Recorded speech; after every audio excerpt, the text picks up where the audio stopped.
Why is it that I'm always late on days where I don't have the capacity to be early? Or, no, to go long, I should say. It's always on days where I can't afford to go long. It's annoying. Anyways, hello, Nico. So, um, I think you missed a roller coaster of insanity last night.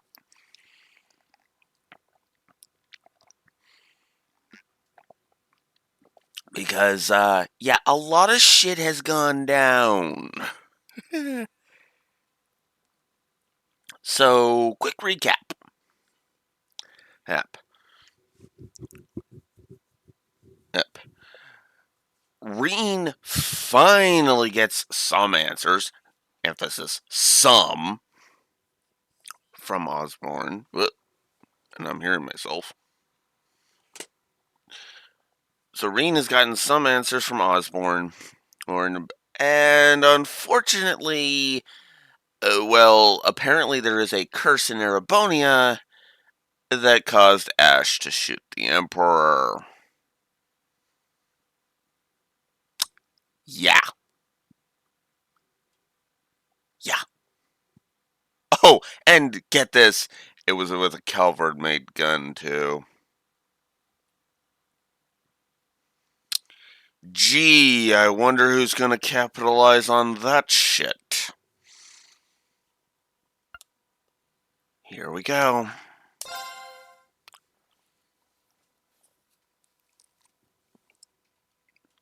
Actually, well, no, they said it. They said it's most likely from the Vern Company already.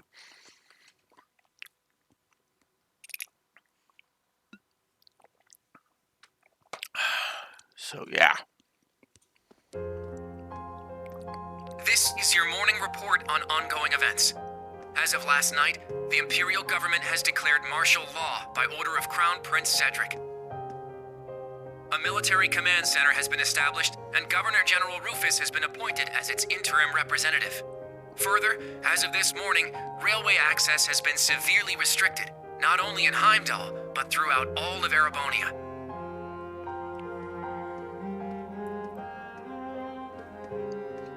Extra, extra. His Majesty has been shot by a military student with an unknown background. Is this sabotage from a foreign country?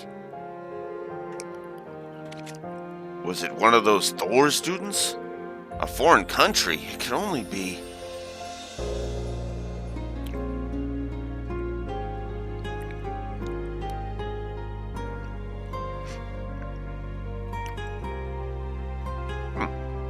Well, everybody needs time off now and again.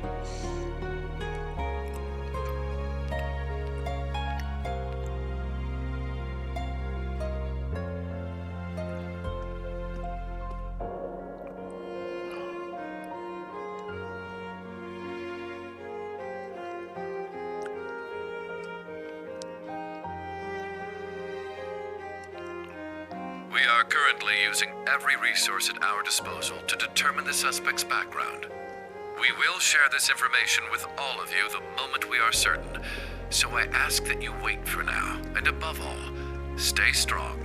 I understand your anger, your sorrow, and your fear, and feel them just as keenly, if not more. And so I pledge to you, we will uncover the truth of this incident.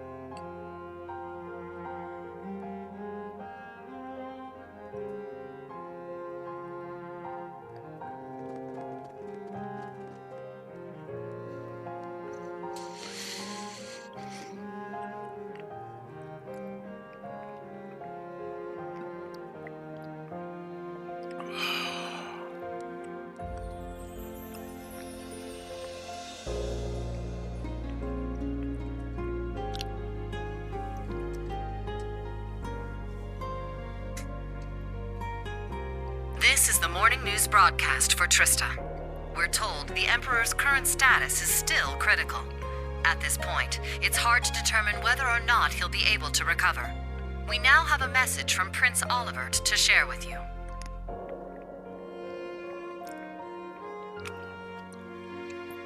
The Emperor has yet to regain consciousness. We cannot yet let our guards down. Do not become lost in rumors and hearsay. Remain steadfast and support one another through this dark time. Have faith that the light of hope will yet show itself and illuminate the path ahead. That's about the best he could say at this point.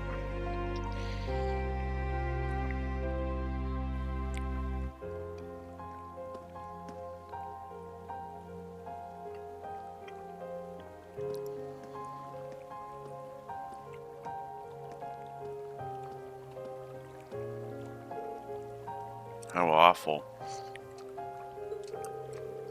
I hear the Empress and Princess Alphen are still unconscious. Oh, Adios, please guide us.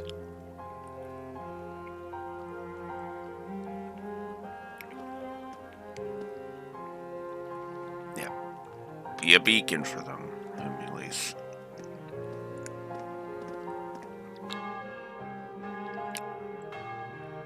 Because, yeah, they're gonna need it. Look, I know I give you a lot of shit for the incest angle, but that doesn't mean that the other bits of characterization for you are not non-existent. The game just is focusing on all the wrong aspects of your characterization.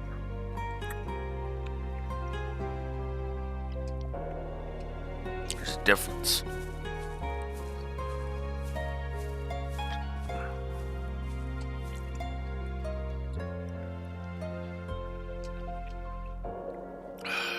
Yeah, of course, they've got the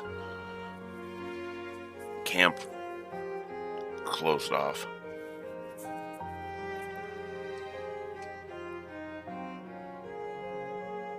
I never thought Ash would... We had our differences at first, but he wasn't a bad person. After everything we overcame together, we grew to understand each other. And I know now there is absolutely no way he's the kind of person who would commit such an atrocity. I agree. He was definitely a troublemaking punk, but he wasn't selfish or irresponsible. And this I simultaneously like and have issues with. Now, to be fair, before I say anything else, they don't know about the curse. So, this is not bad writing. I know, it's dumb that I have to clarify that, but considering how much crap I have stated is bad writing, yeah, no. Let me say this bluntly, this is not bad writing. No. This is actually good writing, because this is totally in character for them. They absolutely would be sitting here like, there's no way in hell he did that. Now, obviously, it's because the curse of Erebonia, which I think is just dumb. I usually hate curses like that. You know, curses where it's destiny to fight and blah, blah, blah, blah, blah. Because 9 times out of 10, those kinds of plot elements are just used as an excuse. You know, meant to just kind of hand wave plots away so the writer doesn't have to... Well, let's just be blunt. So the writer doesn't have to think about what they're writing. They can just write their story and not even have to think about consequences or, you know, narrative flow or any of that. They can just, because the story then just writes itself, right? Well, why did this character shoot this other character? Because of the curse. In many ways, it's kind of lazy. Now, if you use the curse to kind of push a character in a specific direction and do something with that, well, then that's a little more interesting. And that's what Trails is doing here. And that's what Cold Steel 3 is doing here. And despite his lone wolf tough guy act, he'd always help us when we needed him. But looking back, something may have been a little off about him. And admittedly, this is the other side. They're disbelieving, but they're realizing, well, actually... It was quite the surprise to hear he was from Hamel. Tita, you knew someone else who was born there, right? Yeah, I didn't know there was another survivor. He's in Liberl right now. I'd like to contact him if possible. Unfortunately, we can't use the communication network, and we're not allowed to board Panzer's Soldats. To be honest, I'm beginning to worry about Altina, too. Yeah. Maybe we should have stopped her from going.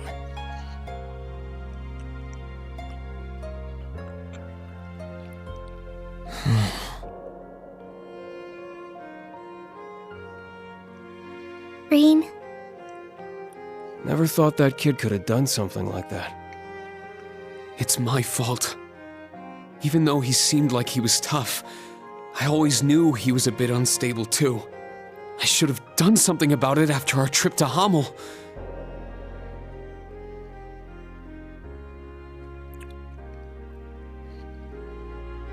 But I kept getting sidetracked by other problems.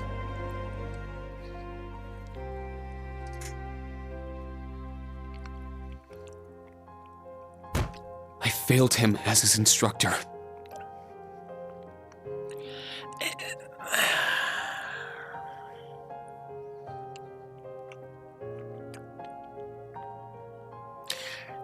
Yes, but also no. Here's the thing about this ring. You thought he was getting better. That was a mistake. But it's a mistake anyone could easily make.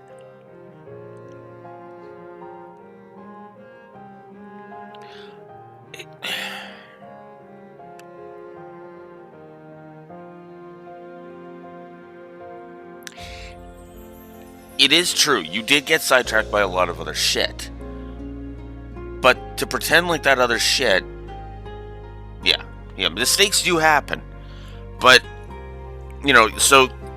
And to come to his point about the other things the things he was getting sidetracked on... Ouroboros, the Black Workshop, Osborn. All of these are major things that need to be dealt with. And figuring out how to deal with those is damn important. Never mind the fact that there were... Never mind the immediate crises that had to be dealt with, right? Now, Rean is the kind of person to blame himself. That was actually one of the things that was pissing me off back in Cold Steel 2's epilogue. But...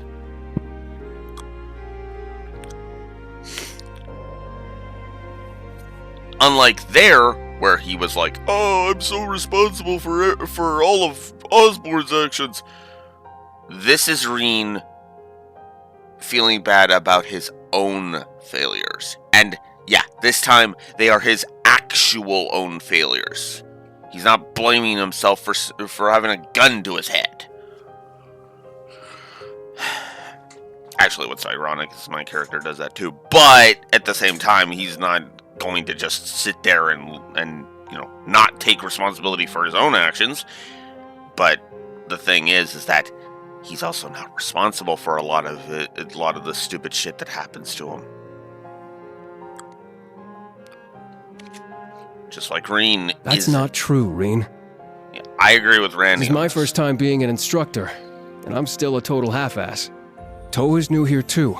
Can't just expect to be perfect at it after only a few months. That's right, Rean. I think the important thing is what you do next. Altina's already hard at work, right? Well... I love Randy and Toa being the voice of reason here. Because, they're echoing the same, the similar thing, right? You had other concerns, and as they said, this is his first year on the job. which you might think is not an excuse, but I mean, for God's sakes, you've done better than most, Reen. Because I don't think most other instructors would be able to stay cool under this much goddamn pressure. At least not any like fresh-ish off the line instructors. Keep in mind, when Sarah when Sarah instructed Class 7, that was not her first time leading a class. It was her second. So, yeah.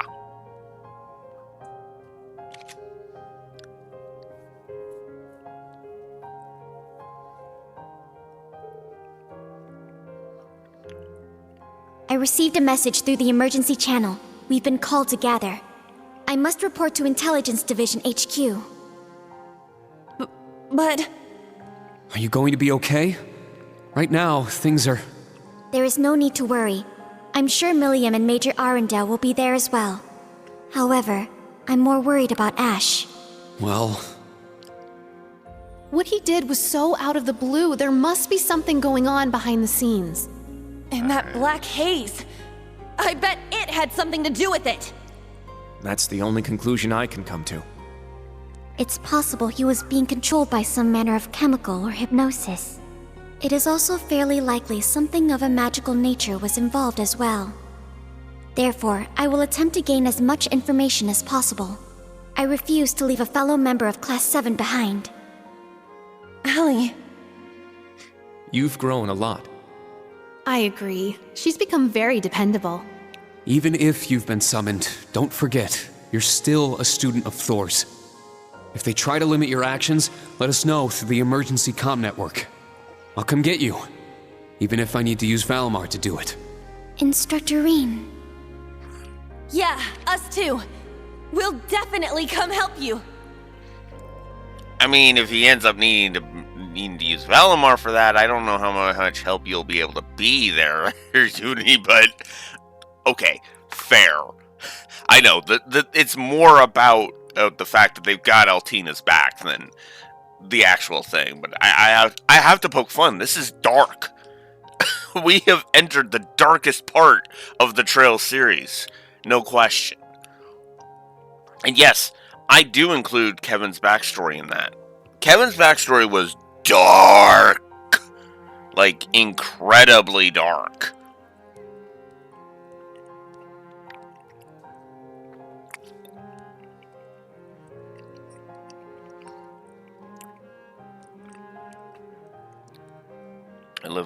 I even live up to my mistakes, so does pink, yellow, and blue.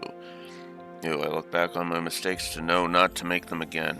I also look back at my mom's mistakes. I don't want to do anything she's done. I may be Equestria's White Diamond and the daughter of another world's White Diamond, but I don't want to make any decisions like that. Yeah, and that's exactly how you're supposed to respond to mistakes. You're supposed to learn from them, grow from them. Yep. That's why it's so frustrating when somebody makes the same mistakes over and over and over and over and over again, because they're not learning from their mistakes. And that's what I like about this. This shows Altina's growth, and shows that Reen is learning from his mistakes. He can do all the platitudes of I have failed him as an instructor all he wants. But you know what? The important thing is, alright, you failed, Reen. Now what? What are you going to do to correct this mistake? And that is why Toa says, it's more important what you do now than the fact that you failed. I like that. I'll be right back.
Exactly.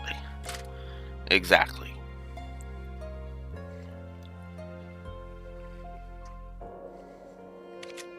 No matter what. Please be careful. Thank you, everyone. Whoop. I will do my best not to cause you trouble. Accidentally turned on turbo mode.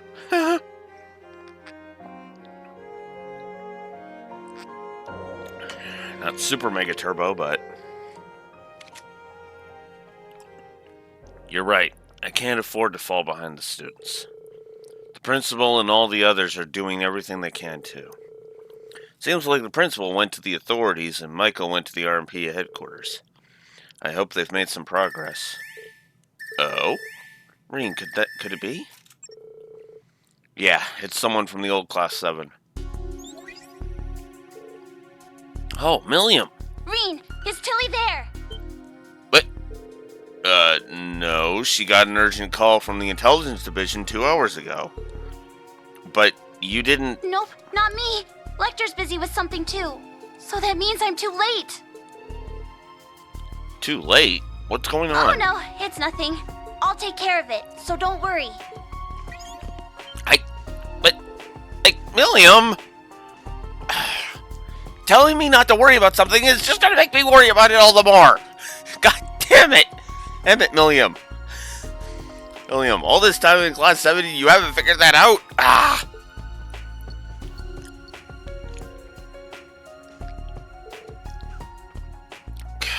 Tina. Milliam, so she can't get a hold of Altina either? I thought the Prince's little trick let us connect anywhere. Yeah, but it's not working. It seems I've kept you waiting. My apologies for being late. Principal, Major Michael. Well, any news? Carbide's still in a coma and is in the custody of the Railway Military Police. Regarding the utter nonsense about him being a spy for the Republic, I've requested the authorities rescind their statement, but they're refusing. Okay. I like that even Aurelia is calling bullshit on this. Because to be fair, she can see the writing on the wall. Well, Ash is a goddamn scapegoat.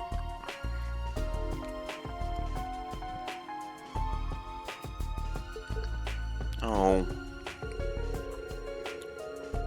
Although there's no question a crime was committed, we must ascertain his motive, background, and any abnormal symptoms. If by chance he was being controlled, we must determine the true culprit. I guarantee his safety until all the details are known. Major, thank you. That...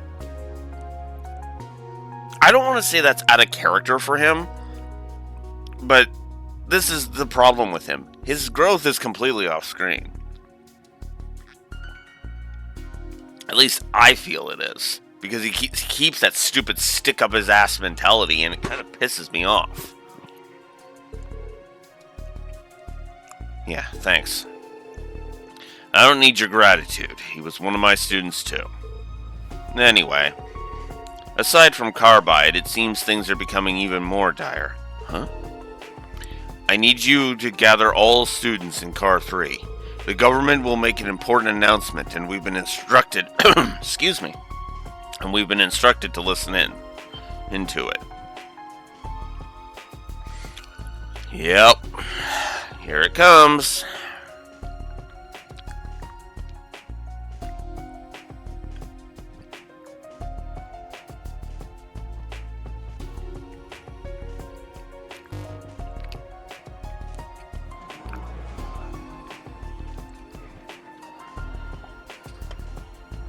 Hi, Raxor.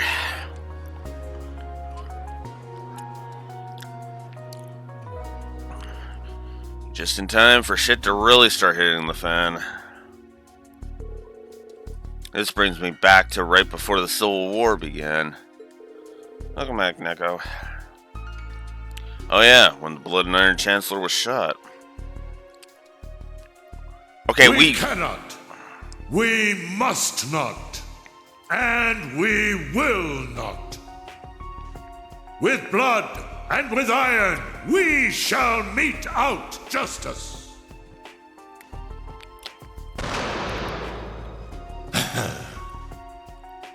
Well played, Armbrust.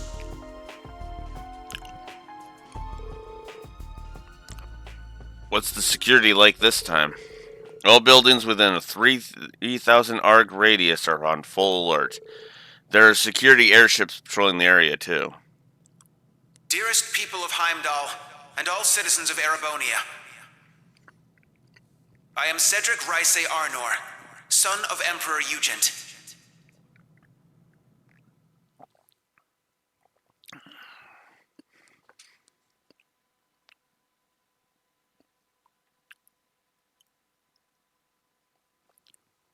Yeah.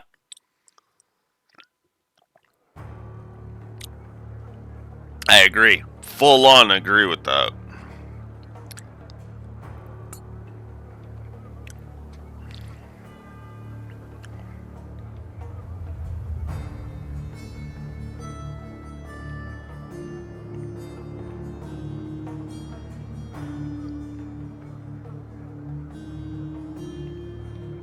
The Emperor yet remains in critical condition. Needless to say, we have the most skilled doctors available to attend to him. But the situation is still dire. We would greatly appreciate if everyone would pray for Adios to see him through this. Yeah, absolutely. It absolutely means more. But that's actually what a good sequel does. It builds upon something from there. It's actually one of the ways that one of the reasons why I'm kind of like, Babylon 5 effect I can't give Cold Steel 3 Babylon 5 effect because it's Babylon 5ing having something from Cold Steel 1. Ah!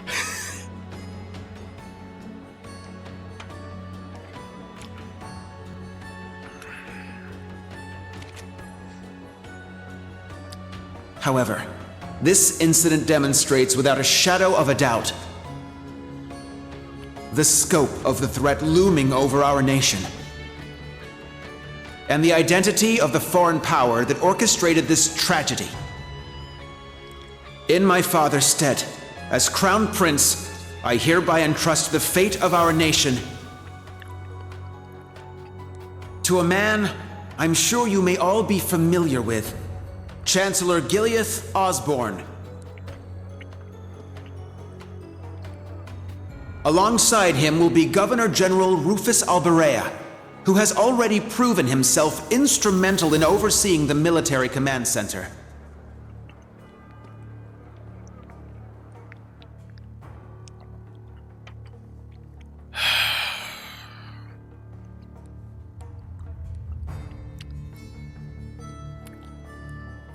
I am Rufus Alberea, interim representative during this period of martial law.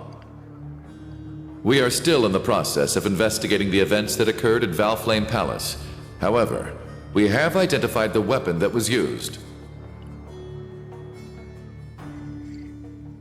Here it comes.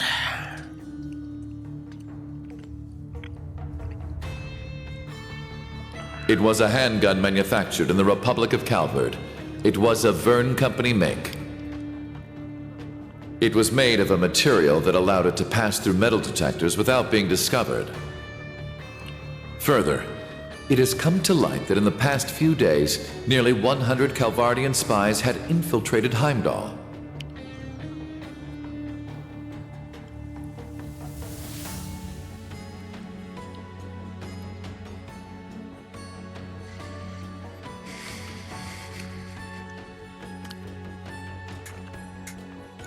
I am Gileath Osborne, Chancellor of the Empire of Erebonia. It pains me beyond description that we can do nothing more for His Majesty than simply pray he pulls through. My inability to prevent this tragedy leaves me shaking with shame and regret.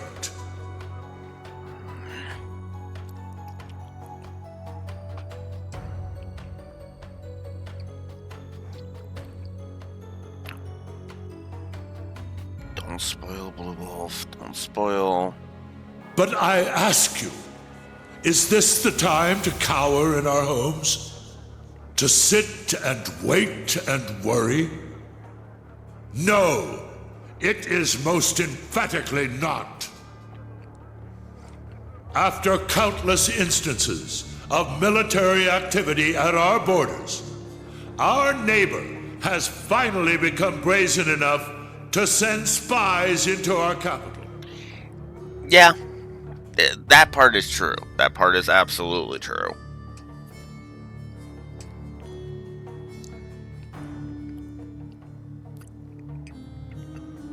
And now this.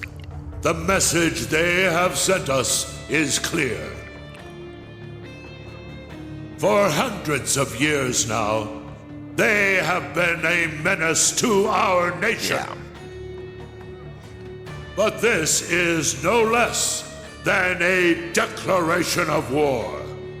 We can no longer ignore the threat at our eastern borders.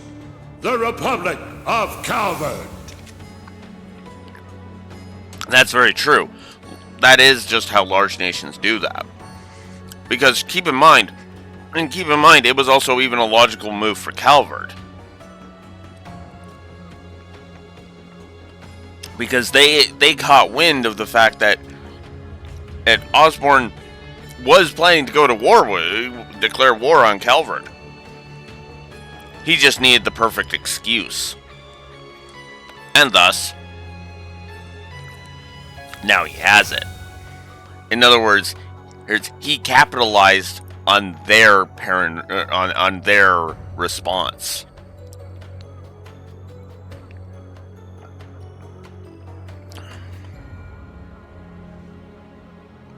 Yeah, it is basically doing the exact same thing. Hey, I would argue because here's the thing. Osborn basically planned for it. To be blunt, he let info slip to Calvard that, oh, hey, by the way, I'm planning to go and invade your country.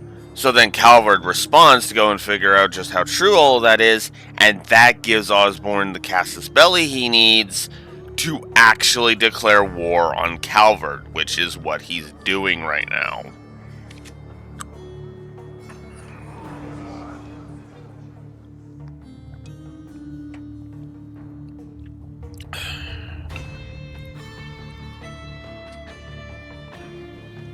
Needless to say, we would be foolish to take such a country lightly.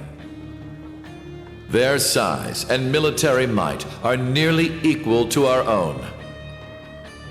Therefore, in order to survive, we must make a decision.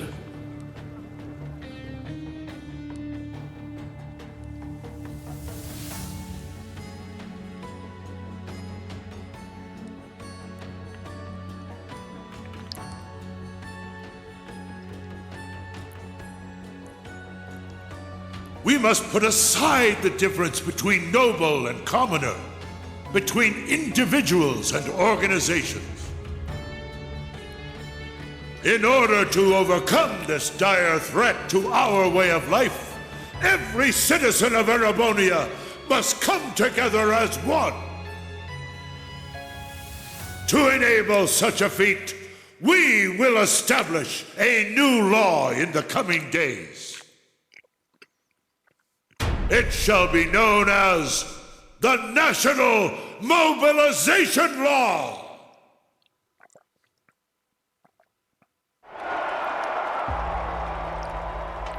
This, to quote Star Wars, this is how liberty dies. Not with a whimper, but with thunderous applause.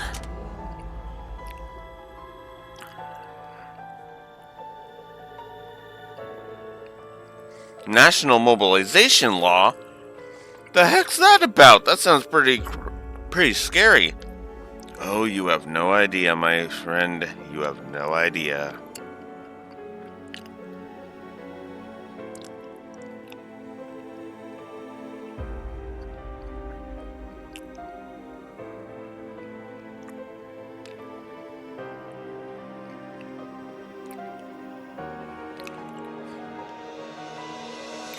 That's what it was called, right? Yes. It's a political science term. We learned it in Instructor Toa's class, remember? Yes. A way by which the government can leverage absolute power over its citizens to prepare the entire country for war. It gives the government full control over people, businesses, groups, even entire provinces. Then that means... Yep. He basically just took over the entirety of the Empire.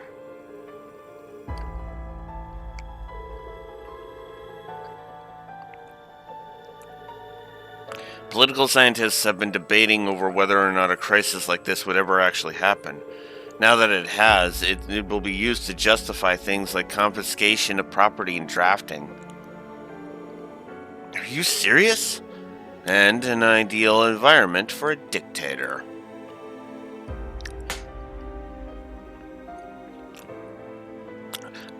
And now you know why back in Cold Steel 1, when the Imperial Liberation Front made their speech about being the hammer that would topple the dictator, nobody disputed the dictator part.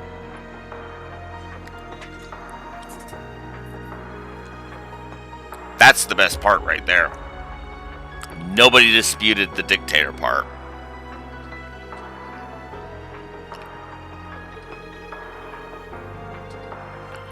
But a nightmare for the people. Though there are a few ways for the government to sugarcoat it so that they don't even notice.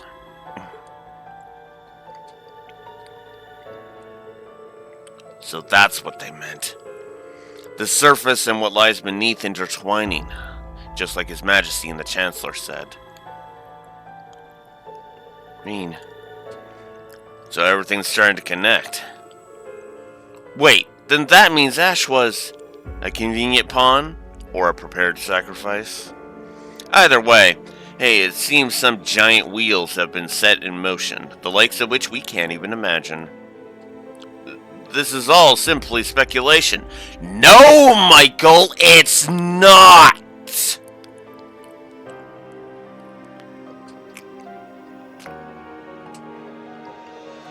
Oh my god. Okay. One last rant about Major Michael, and then I swear to God that'll be the last time I rant about him in this entire game. I mean, granted, since we basically only have the final dungeon left, that kind of makes sense. But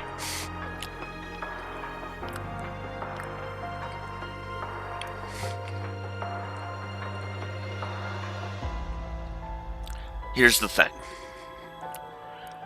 Everything that Osborn has done has laid out a very clear path and pattern.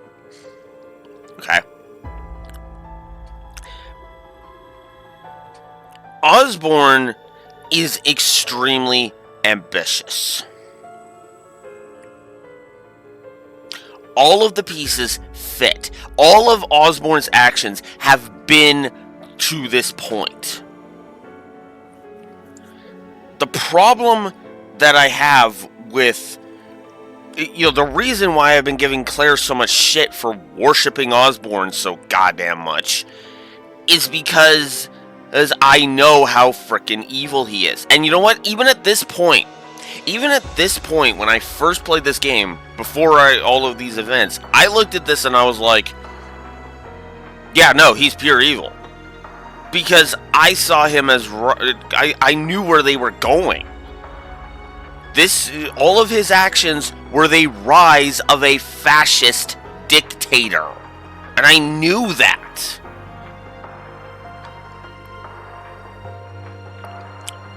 The only reason to doubt that is because he never publicly or even really privately, said that he was going to usurp power away from the Emperor.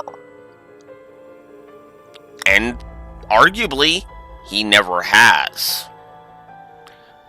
He never moved. That's why he needed pawns like Ash to be inflicted with the curse, so that the Emperor could, of his own volition, take the bullet and give Osborn the casus belli.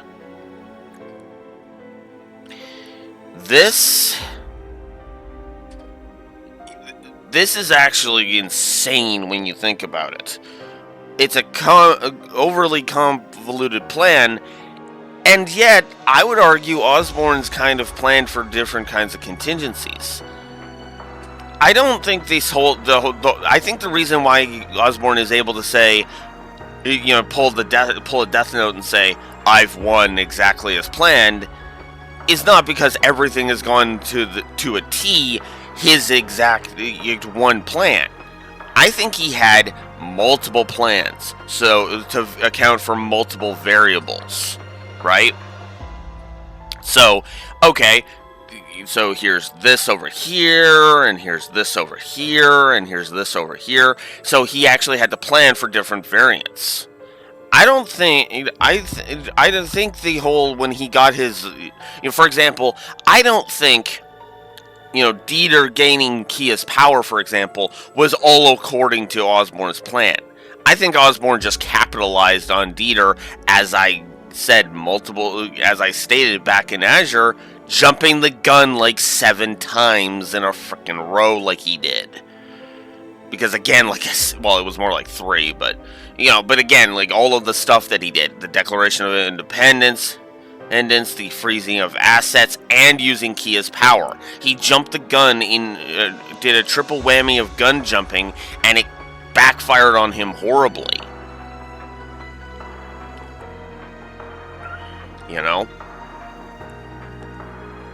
I don't think Osborn planned for that.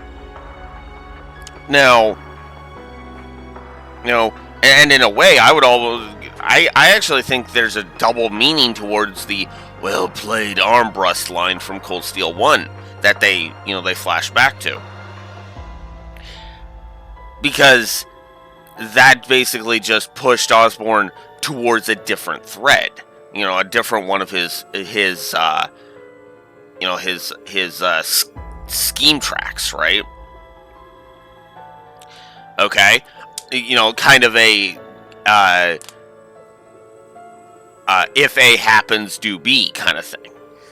And so his, and effectively his plan had him shift over to a different, plan track.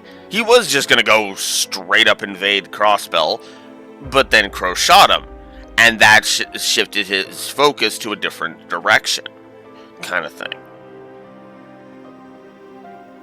And of course, Cayenne played right into his hands without realizing it, because Duke Cayenne was a fucking idiot.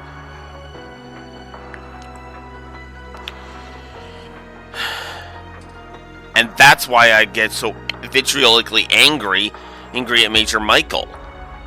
Anyone who pays attention to Osborn's actions would know that. And given that you're part of the RMP, yeah, Major Michael, you should fucking know that. Especially when you're a major. And, come on. Did you really think... You obviously clearly were not fucking paying attention to any of the goddamn reports.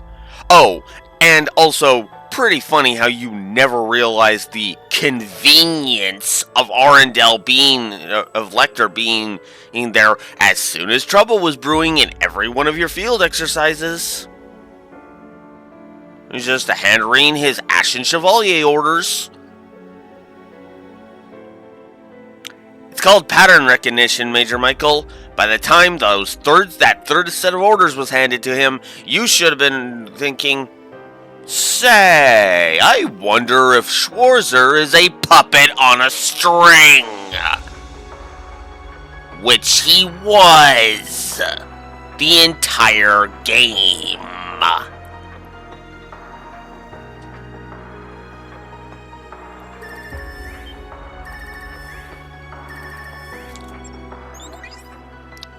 Emma, Gaius.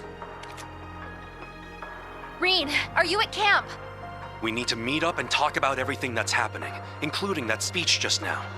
Also, there are some people you need to meet. I have no issue with it. How about you? Very well. We'd like to know the situation ourselves. I like that Aurelia just point blank is like basically looking at Michael like, yeah, no, this is probably super important. You gonna be a fucking dumbass? Because that is basically what Aurelia just said. She put it a lot more elegantly than I did, but that's basically what she said. Well, I'm not gonna be a bitch about this. How about you? I agree. In this game, she is a fantastic character, which is funny because my problem was never actually Aurelia and Bardius's characters as they were presented in Cold Steel 2. It was just the fact that they were effectively cameos.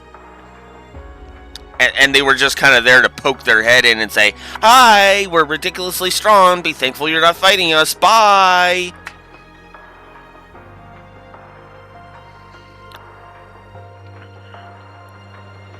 And I think Aurelia has proven that that even Rean going full tilt, it would basically only make it so that Aurelia would have to try.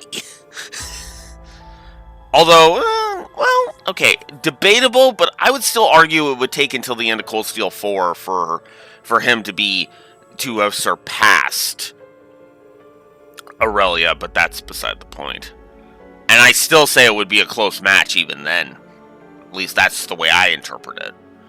Maybe that's me being overly fanboy. I don't know. I tend to have a thing for disciples of the Radiant Blade Master and his daughter. So, anyways, with that, okay, that sounded less creepy in my head, admittedly.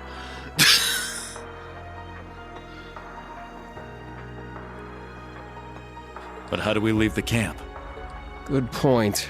I don't think the Imperial Defense Force is just gonna let us waltz out of here. Right, but we need to find an excuse so they'll let Rean out. Oh, I'm sure we'll figure something out. Hi, Celine!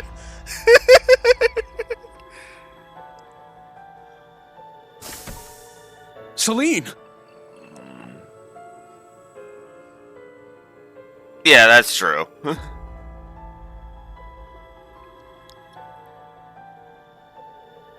Yeah. What? Is that Class 7's... Ah, so the familiar's here. I love that Aurelia. I love that Michael's just like, and Aurelia's just like, oh, hi, Celine. I actually like that. That is actually awesome.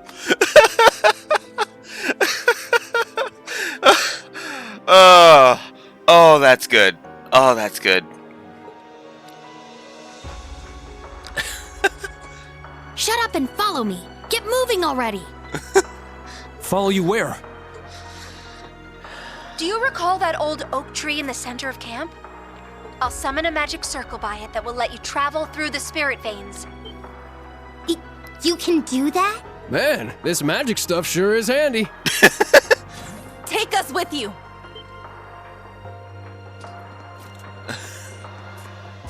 You guys. Hey, all of you. Don't try to claim this doesn't concern us. Ash is our classmate. We're worried about Altina too, so please let us go with you. Come to think of it, this totally falls under our special ops missions, right? Rean? All right. Class 7, resume special ops missions. Yes, sir! I don't care which of you tags along, let's just go already. Celine. I need all of you to be careful. If things get dangerous, give us a call. If you're going to go, at least make sure you're fully prepared. May Adios watch over you. Take care.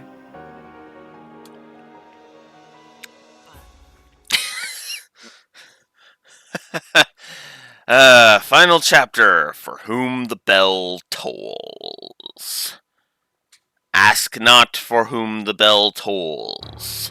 It tolls for thee. It's like, Celine, can we not? Yeah, exactly. Celine, can we not? We're gonna use this to teleport? This will be my first time traveling via magic. Before we leave, we should check all of our equipment. Alright, once we're ready, we will all head to the old tree.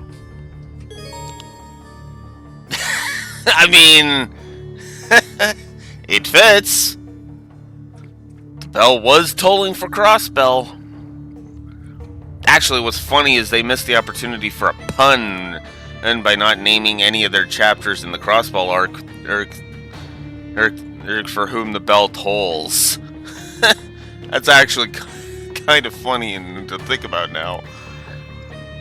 Anyways. So, whoops, nope, not that one. This one. Alright, so now we need the final chapter. Okay, we have one for if we visit the Bracer Guild. That's true. The names of the trophies definitely pick up the slack there. Excuse me. Okay, so if we completed the recipe notes, we can speak to Sandy to get the Vulcan gem. If we complete the battle notes, we get the Emblem Master Quartz. If we manage to get all of the profile notes, then we speak to Louise.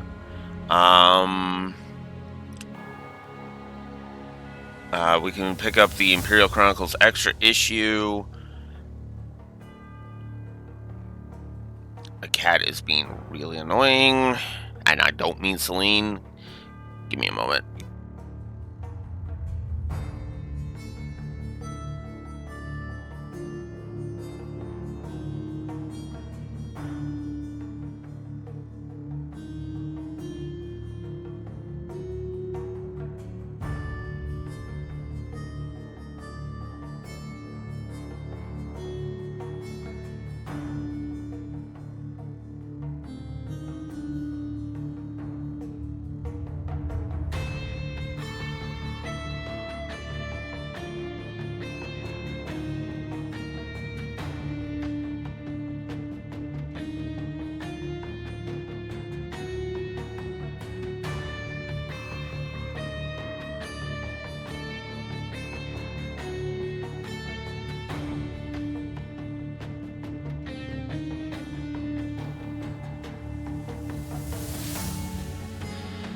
Sorry about that.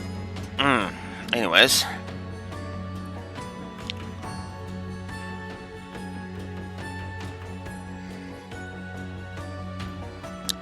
There's a bunch of optional scenes. Okay.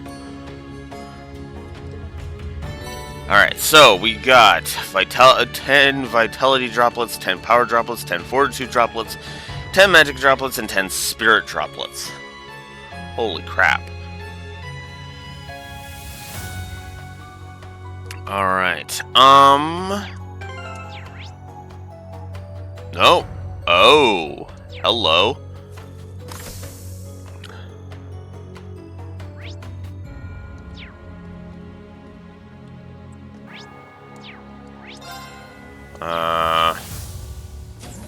I guess I'll be checking all the cars. Yep. Okay. So after all of that,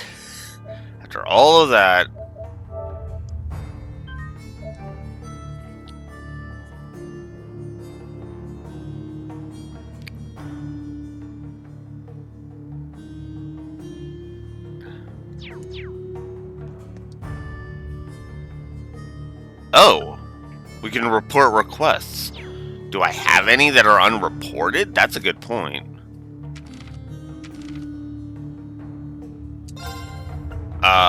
I do not.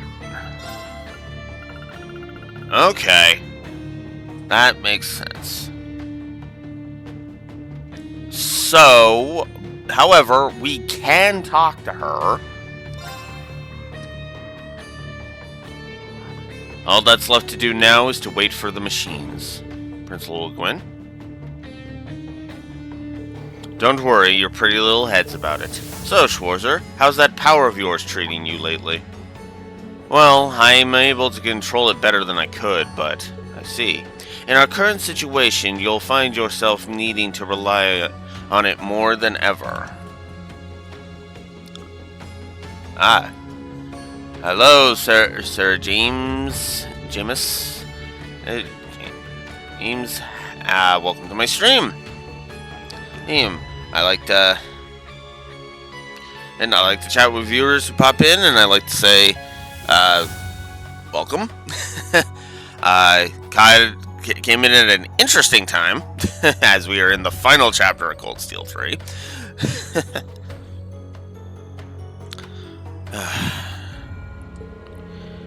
Would you say there's a chance of you losing control of it again, though? Well, if he tries to force it out, there certainly is still a risk of that. In that case, how about you give me a taste of that power right here and now? Wait, now? Right here in camp? Well, I can't say it wouldn't be good training. But don't you think it would be a bit risky in our current situation? Pay no mind to the Imperial Defense Force. At the end of the day, this is our field exercise camp. I'll take care of things on that front. Schwarzer, if you're afraid you might lose control, I won't force you. But provided we don't get it too crazy, it shouldn't cause any significant disruptions. Besides, you got me here. Alright, I'll unleash my power against you if you're okay with that. Excellent.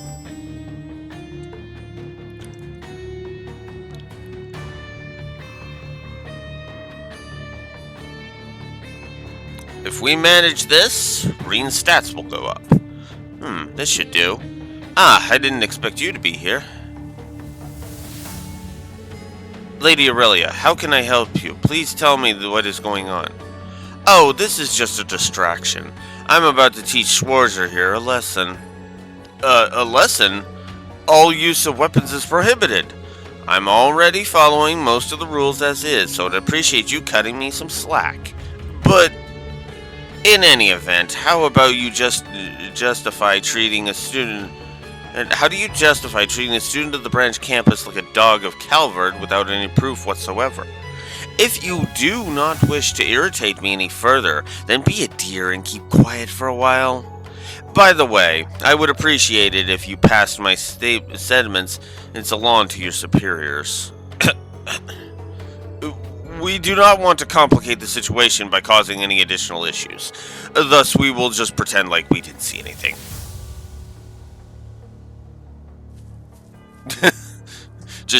Nope, bye-bye. She shut them down so aggressively. I'd expect nothing less from our principal. I suppose I underestimated you. It happens all the time. Alright then. Unleash your full strength. Okay.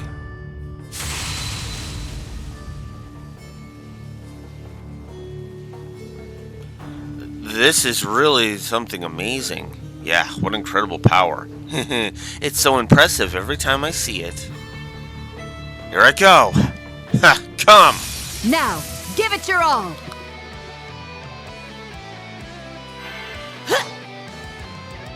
Let's go! Form up! Iron Will formation! It's my turn! I'm just gonna go all out. Screw it. Turn to dust! Prismatic Flame! Let's go! Well done! Oh, I lowered her speed. Take this! Oh, nice. I'm up! So she has got 107... I guess I should have looked at this. She has got 117,720.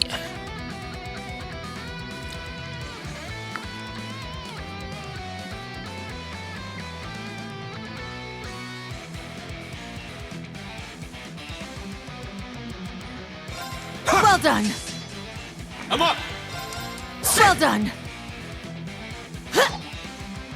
Take this. Turn to dust. Oh. Prismatic blade. It's my turn.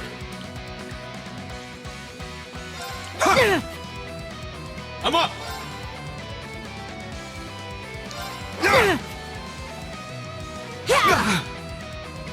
I'm up. Well done. Oh, you jerk! I hate that. Prismatic blade. Take this. Well done. I'm up.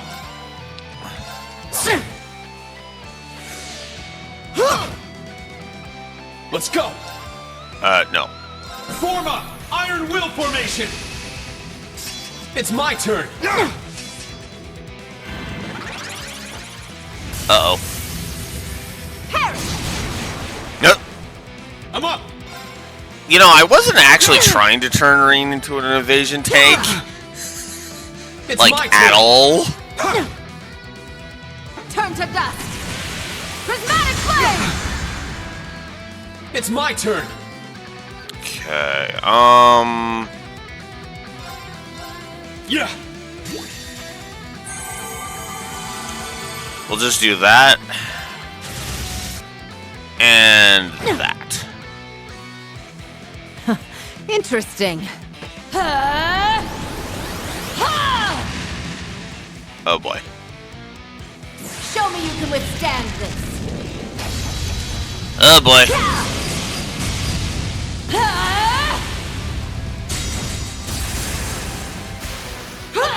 This is gonna hurt.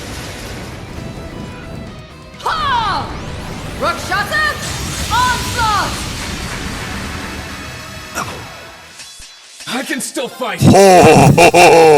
Ha! Yeah, let's just nope right the hell out of that.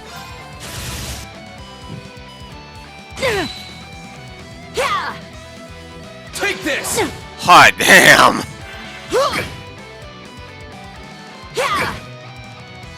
Let's go. Alright,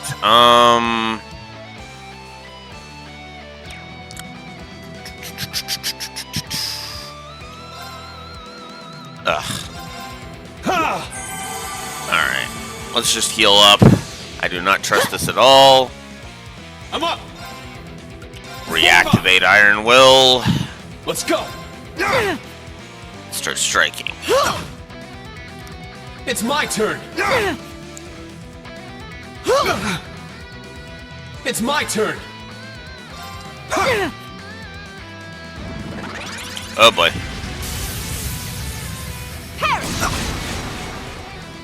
It's my turn. Yeah. Let's go.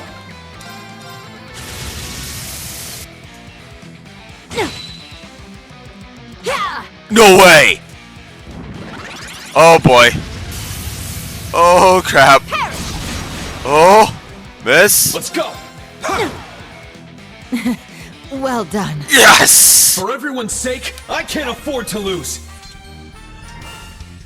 Well, I didn't think we'd be adding another gameplay positive, but here we are.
Okay.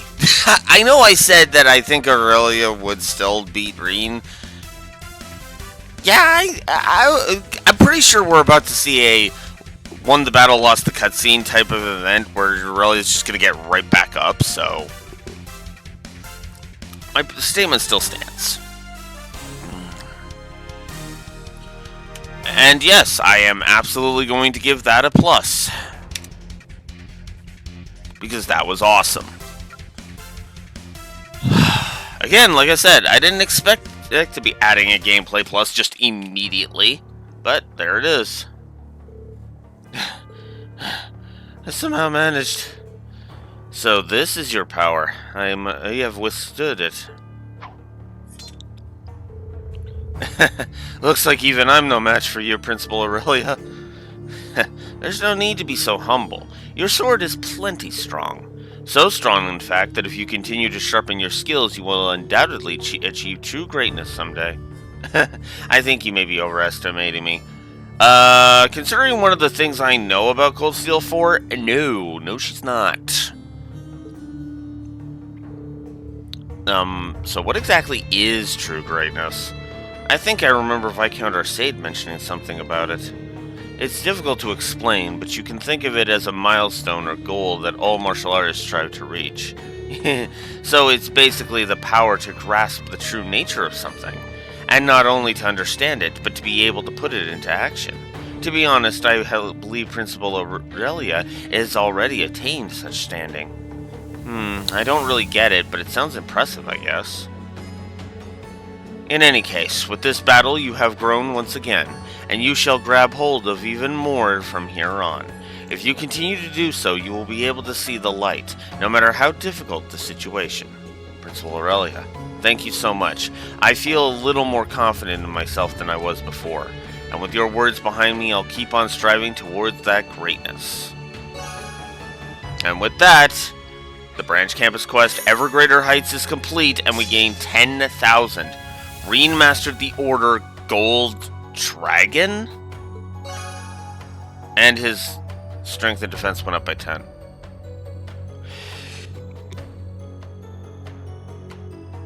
Excuse me.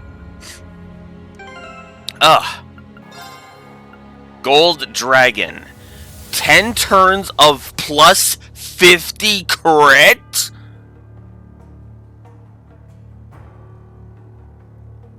Well, apparently if you do that quest, you get a replacement for Ash's Crazy Hunt.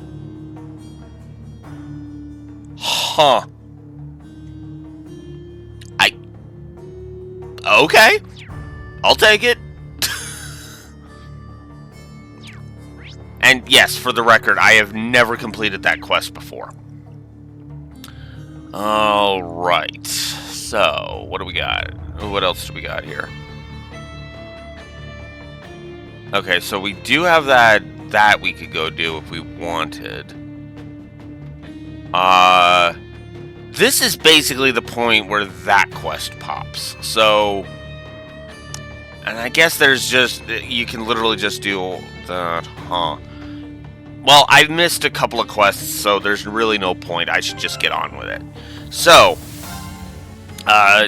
pretty soon will come the point when we would be able to go ahead and do Professor Schmidt's A Lotus Schmidt quest, which I did early because I'm a New Game Plus.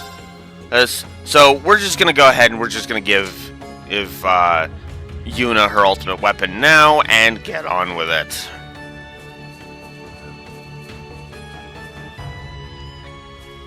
Becky?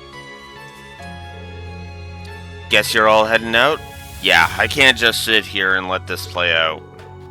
And we need to take care of Ash, too. We might upset the faculty a little, but... Nah, go for it. Now's the time to act.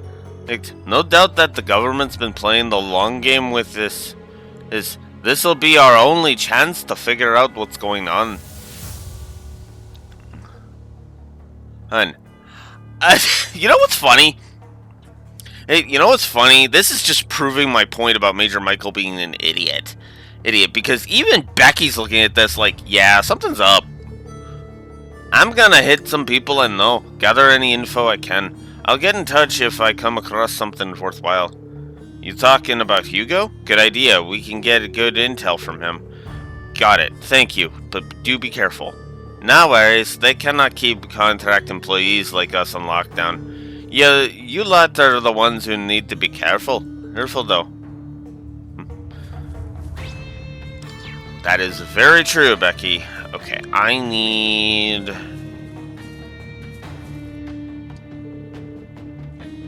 Are you two prepping the supplies? I'm surprised the Imperial Defense Force hasn't tried to stop you. Well, they did give us a warning, but they let us go after we told them we were just cleaning things out. So if you need anything, just pretend you're sorting some luggage. You sure a crafty one, Stark. Sure a crafty one, Stark. Thanks, we appreciate the help. I'm worried about the Emperor too, of course, but I can't stop thinking about what happened with Ash. Like maybe someone drugged him or something?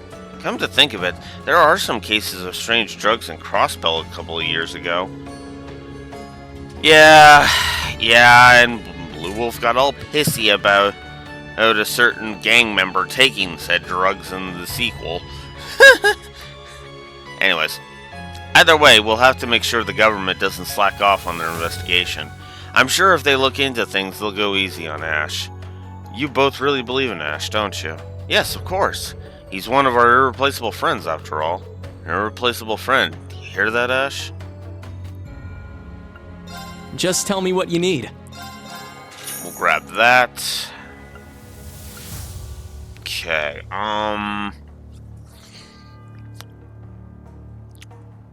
Take care. You know what, before I do Gotta that... restock? Come again. There's a shop over here. Oh, it's for food ingredients. Oh, Sandy?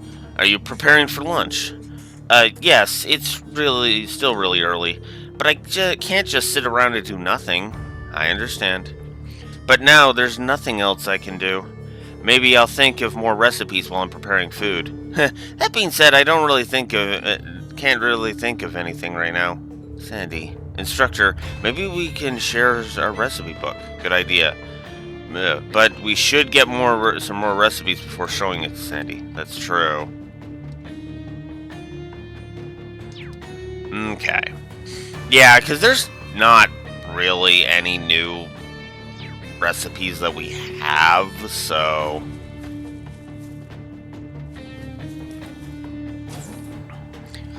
Okay. At your station, Tita? You are at your station. Cool. I still can't believe Ash was from Hamel. If we'd known earlier, we could have done something. Tita. There has to be a reason this happened. Yeah, we need to find that out first. Everything begins there. Yes, which is why we all need to work together. You're right. We need to keep going. Wow, I didn't even need to say anything. Everyone's really grown up. By the way, Tita, were you able to get a hold of Agate? Yes, we updated each other on things. He should be in the city right now. He seemed really worried, but I told him I'll be fine. I can definitely imagine how your conversation went. I'm going to check if we can use the communications devices here in camp. Also, I should be able to adjust your orbits, so let me know if you need anything. Thank you. That'll be very helpful. Just as I'd expect of you, Tita. Hang on. I like that she doesn't say anything there. Well, then again, that's usually when she goes in, when you go into the thing. Okay, so what all do I need? I guess I could use an EP cut. HP and break. HP 3, break 3. As well as maybe hit and cast 3.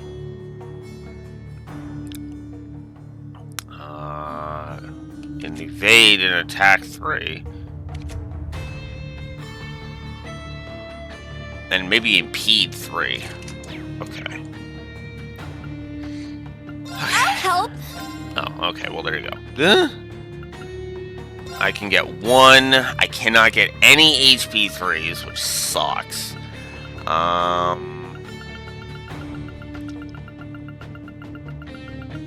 I at least get evade 3? I can get 1. can get cast 3. In fact, I can get a couple of cast 3s. If I'm going to do that, I'm going to get action 3, though. I cannot get any of the bigger ones for that, so that's off the table. Unfortunately, that means no impede 3 for me, which sucks. She really does. Tita is just freaking amazing.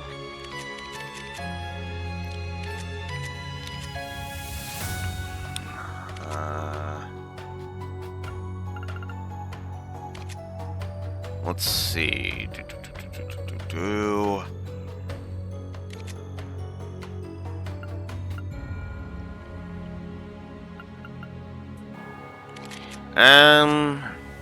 Wait. Adamantine shield? Yeah. No. Oh. Laura, evade 3. Do I have an upgraded Tyrell? Yes, I do. I have Tyrell's secret rare. Take that.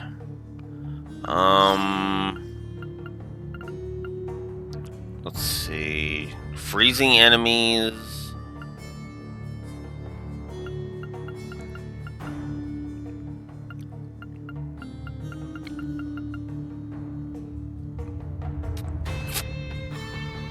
Yeah, I would rather have you have a revive on.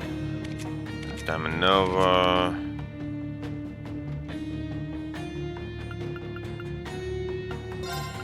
Do I have another one? I do not. Okay. Crystal Edge. No, I don't need you to have that. I would prefer you to have that. Get some more HP going.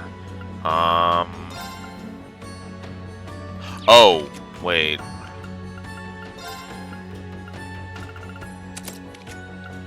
I think I would rather actually give that to... Yes. I'd rather give that to Kurt. You can have HP too, which still raises your HP, so that's good. Alright. Might as well just trade this Septif.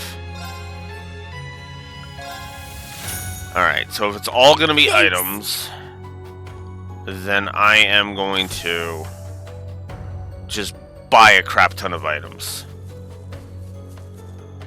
Alright, Stark, let's sort just my tell luggage. Me what you need.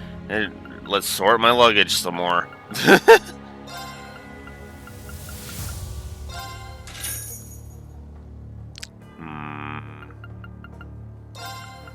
Yeah, there.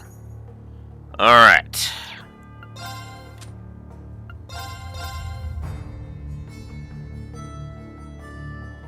Yeah, I'll sell it. Screw it. I do not need these anymore. And I don't need these. And I don't need these. There. Wow, I'm back up to 11,000 already. That's funny. Anyways, I think that's gonna do it. I think that's as prepared as I'm going to be. Holy crap.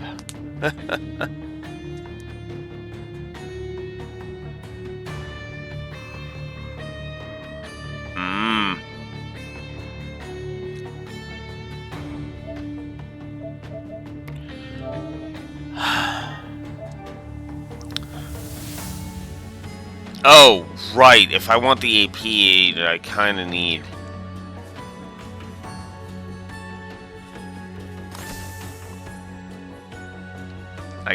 to report quests.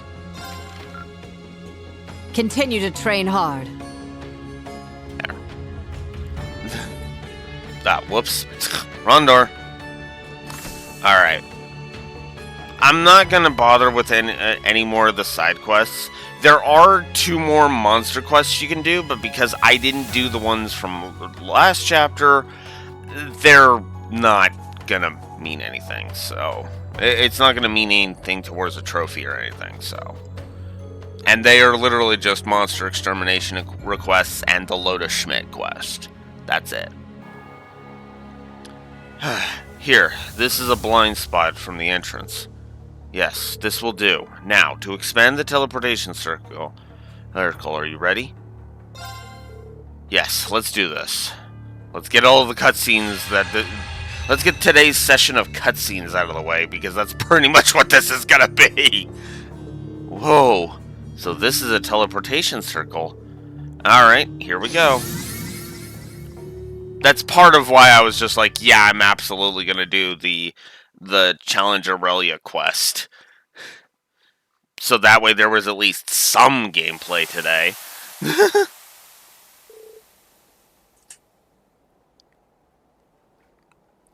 What is this? This is Himmel Cemetery. We were transported all the way here in an instant. Green! You guys! It's everyone from the old Class 7. I'm glad you made it out. Good work, Celine. It was nothing. Kind of wasn't. Oh, so but you yeah. all came with him. I mean... That's right. I mean, yeah, to be blunt, yes. Abso-frickin-lutely, yes. And to be blunt, yeah, in my OC mode, that's exactly what happens here, too. Ooh, Yuna just says... Yuna's like, take us with you. We're worried about Ash, too. And it's just like... yeah. Of course you guys are coming with me. And they're just kind of like, they're kind of taken aback by that, and it's just like... Hey, and I'm just and Zach just sits there and is like, I need you guys. Like, come on.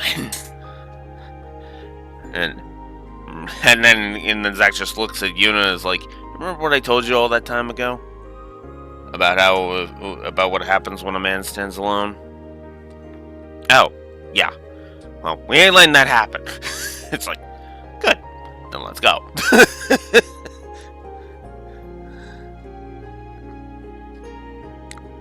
We may slow you down a little, however.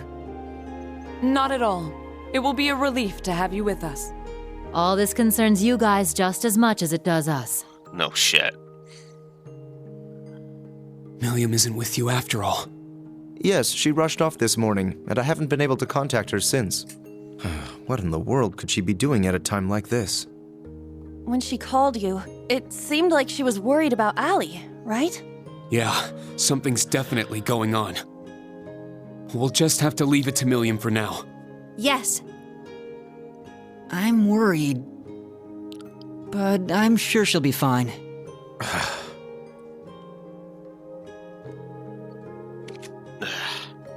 Inconsistent voice acting. I don't like it. Like we said over the phone, there are some people we need to introduce you to. We'll be meeting them at Heimdall's Cathedral. Oh, the cathedral? If we're going into the city, don't we need to change out of our uniforms? That's right. Hey, we'll be spotted in an instant if we walk in there wearing these. What if we use the underground passages? That would get us to the race course. Unfortunately, we can't go that way. The Heimdall military police are all over those tunnels investigating. That's where all the spies were hiding out, so we probably don't want to get caught there. With this many people, we're going to stick out no matter where we go. No, it'll be okay. Let's just head straight to the southern gate. Hey, they have a checkpoint set up there, but we'll be able to get through. That's right. I'll be able to help too. Are you planning to use one of your spells to get us through, Emma? Emma, I understand, but you too, guys? Is he... Alright, we'll leave that to you two. Let's all head to the southern gate. Roger. Class 7, let's move out. Yes. Glad that's finally decided. I've got some orbital bikes ready for us. In addition, I've brought some horses, should we need them.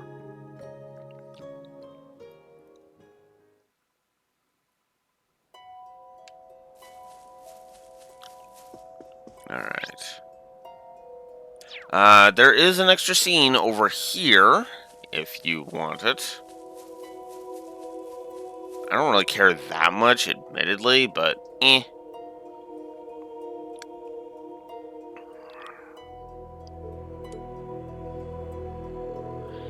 It's been a while since we were all gathered here, but I never thought we'd meet here again like this. Yes, I can't fathom what's going on. There's no way he's simply acting. Yeah, he wouldn't joke about something like that. If anything, it seems like he's lost his memories. Perhaps it's not that he doesn't remember. He may need to consider the possibility he's being controlled. We may need to consider the possibility he's being controlled somehow. Well, I'm not so sure that's possible. There's no doubt we were there for his final moments. Guys, I can only imagine how they must feel. We still don't know anything for certain, but if he's not here, then there's only one thing we can do. Find him and uncover the truth, together as Class 7.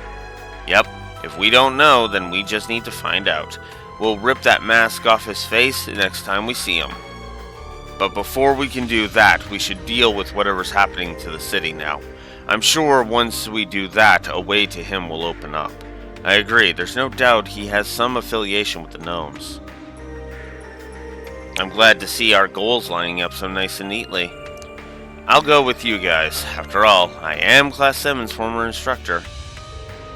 Resolve like this is just what I expect from our instructor and his classmates. We can't let them show us up, wouldn't you agree? Yeah, we need to do the same for Ash. Let's get moving, instructor. We've got one more special ops mission to take care of. You're right. Everyone, lend me your strength.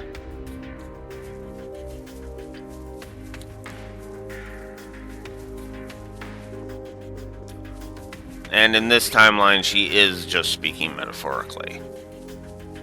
Otherwise, there'd be like 3. Oh, the sky is making me uneasy. Yeah. It's as though it's foreshadowing the worst of what's to come.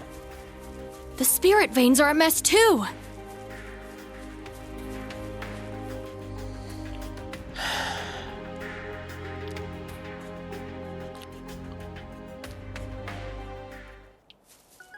Let's get going.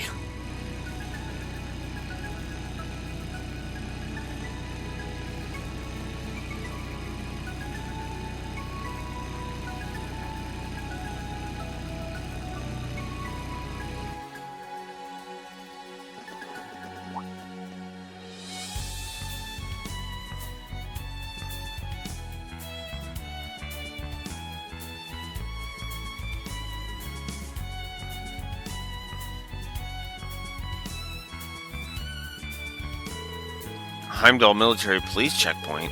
Security is really high. Everyone came through here to get to the cemetery, right? Yes, we said we were going to visit a grave. But wouldn't it seem suspicious if we went too? Don't sweat it, just act normal. Let's go. Stop. Oh, I remember you from earlier. But what about them? Who are the others? Their outfits. As expected. Ugh. Thank you for your service. By the way, I'd like you to take a look at this. What? Silver gleam of knowledge and shining jade winds. Let your opposed powers be as a gale across the skies of their souls. And thus, it is revealed. If not by that, now, if you don't know what that symbol means because you've never played the Sky Trilogy, or the Crossbell games, then you don't know what that is. However, if you do know what that is, that immediately tips you off as to what's up with Gaius.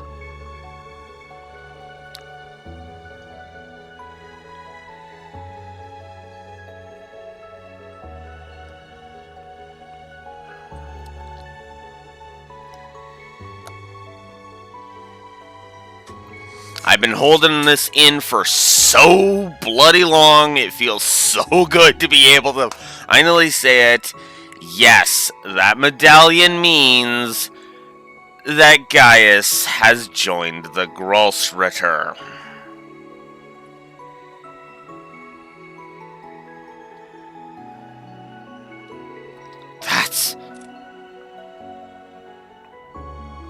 We are acting on orders for our mission.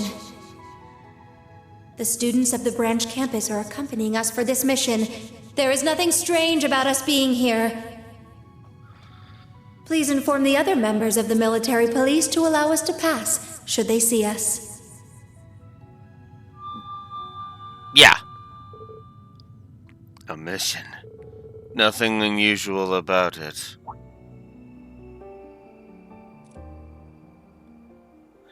And yeah, as you point out, Raxor, that's why I said order the Crossbell games, because I realized, oh wait, right? So if this is the only arc you play, then yeah, up to this point you're not quite catching what the significance of that thing, unless you're observant, of course, and realize, wait a minute, hang on, and that's the symbol of the Septium Church, and Instructor Thomas was, and Amos is a Grossritter,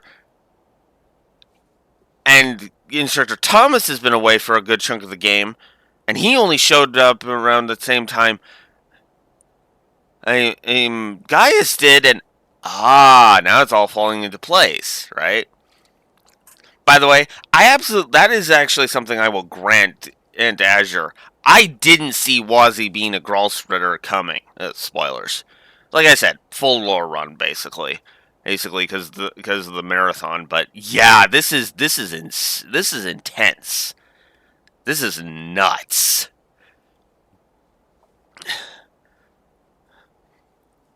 This is good. This is a good way to reveal it, because they don't flat out say it. They just let the visuals say it. And then, of course, if you require the subtlety of a sledgehammer, or like I said, or this is your first time, yeah. And to be blunt, I played Cold Steel 3 before I actually went through the Sky Trilogy, so I actually fit the bill of somebody who didn't know what that medallion meant. So, yeah, that was me. I actually was one of those people who the only games I had really played were the Cold Steels. Because remember, I got up to I think I want to say a good chunk of the way through Chapter 1, and then I put Sky 1 down until I originally streamed it, and then I just went through the whole game. And streaming actually gave me a good excuse to just go through the entire game. I actually kind of like that, because it has actually helped me go through plenty of games, including the Crossbell arc, ironically enough. So, yeah. Understood. You may pass through. I will notify the other patrol squads. Thank you. Now, if you'll excuse us. I love that.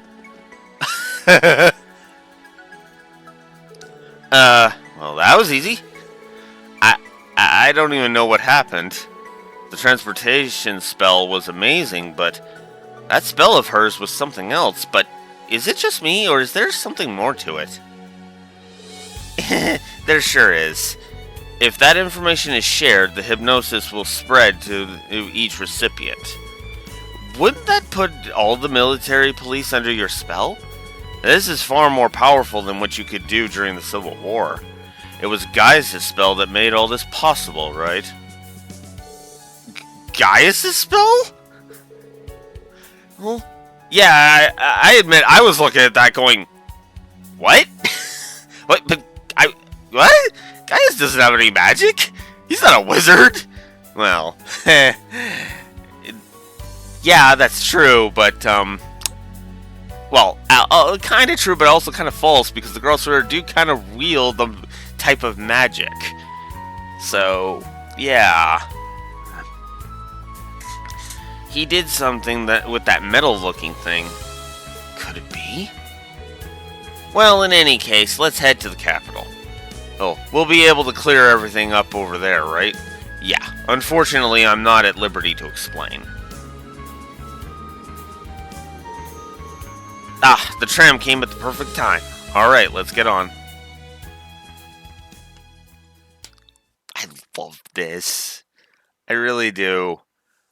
To be able to just finally say, He's Carl Shredder! He's Carl Shredder! He's Carl Shredder! He's Carl Shredder! He's Carl Shredder! Is so cathartic because I've been excited to talk about this plot point. I mean, since Cold Steel 1, and I've been having to bite my tongue. It's been painful.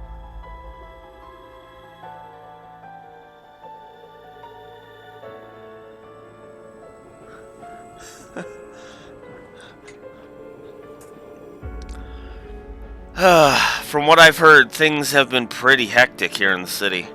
Yeah, ever since that speech, the mood's turned pretty dark. I heard my dad and the whole 4th Armored Division have been stationed here. The Courageous has resumed its patrol flights starting this morning. In addition to my father, it seems Prince Oliver and Toval have been summoned as well. My dad objected to the new bill, but I heard he was completely shut down.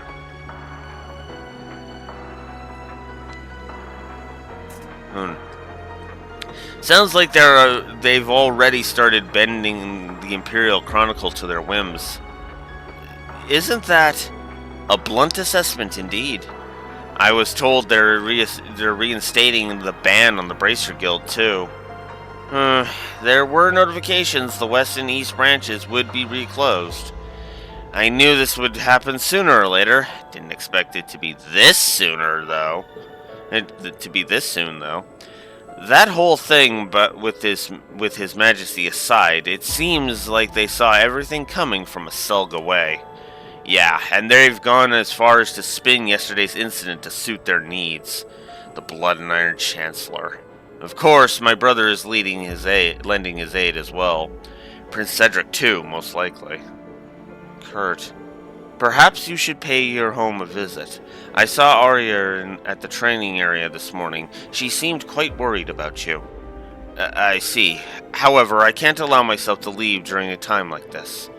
A time like this is exactly when you should go visit. Agreed. You should let them know you were able to make it into Heimdall. Oh, what about you, Instructor? You haven't gotten in touch with Elise yet, right? If we're headed to Sankt anyway, you may as well go see her. Yeah, I think I'll do just that. Elisa? What's wrong? Oh, it's nothing. I was just thinking back to when Sharon left the hotel this morning. She left? Was she meeting with Chairman Arena? No, I don't feel like that was it. The more I think about it, the more something feels off. Sorry, I'm probably just overthinking things. Unfortunately, no, Elisa, you're not overthinking things.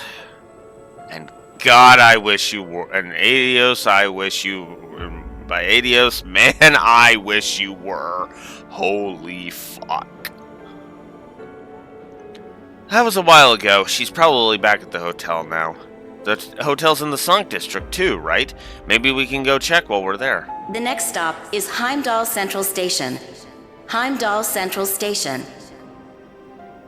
Please make sure you have all your belongings before exiting the tram. Anyway, let's get moving. We still got time before we're all meeting up, right? That's right. They told us we have time to finish our errands before we go.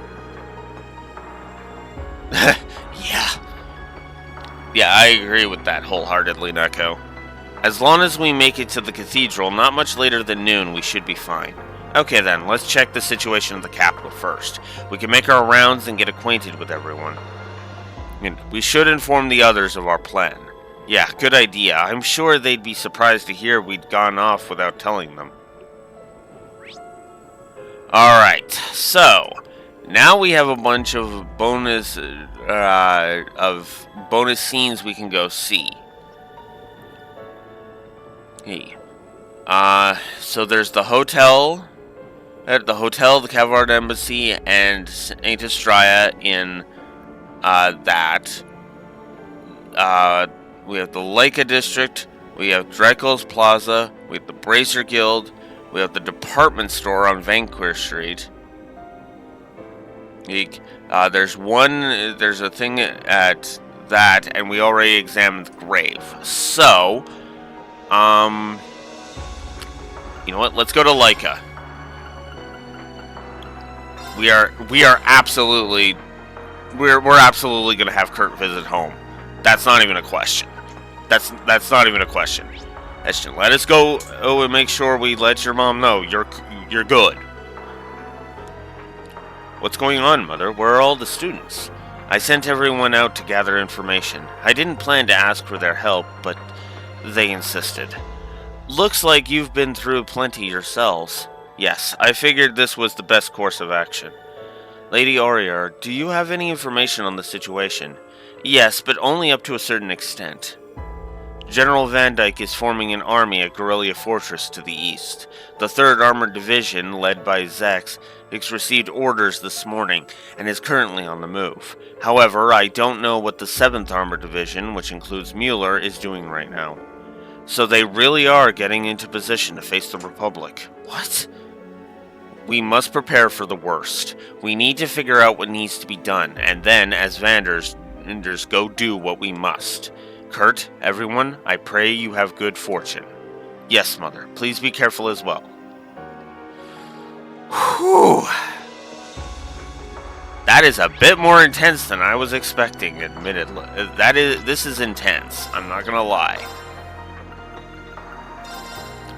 There's one at the Imperial Museum, so we'll go and we'll do that. It's all so sudden. I wonder when we'll be able to reopen. Huh? Sorry, we're closed today, and... It's Class 7. Is it okay for you guys to be in the city now? They made a special exception for us, don't worry about it. Anyway, what's going on here? It seems a bit hectic in here. Sorry for the mess. You see, the museum is being closed indefinitely. Why is that? Due to martial law, no doubt. The government decided that given the condition His Majesty is in, government-funded institutions like ours would be closed down for the time being. We were notified this morning.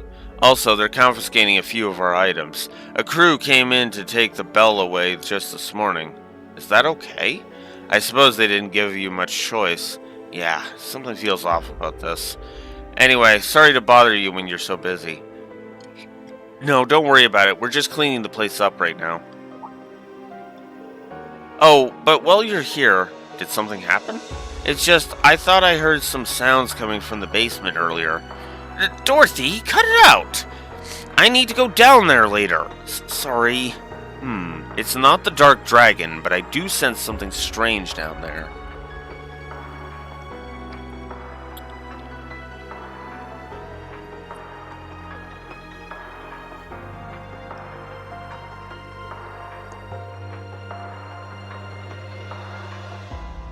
Oh. So yeah, there is a bonus monster if we want to go kick its ass, and it will give us a Diablos gem if we go and kick its ass. It might be a good idea to investigate just in case. You know what? Yeah, let's go kick its ass. That's...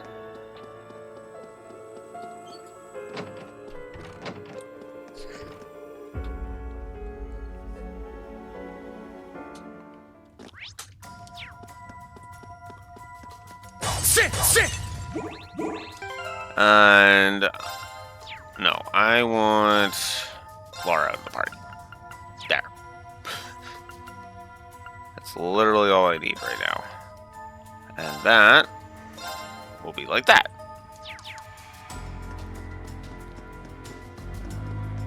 Sit! Ha!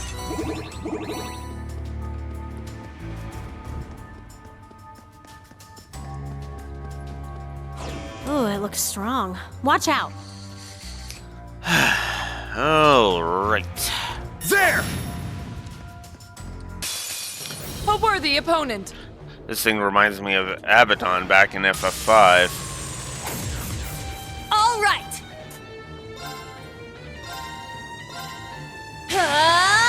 Take this! Let's go! Roar! Helix Strike! Very well. Strike! I'll handle this.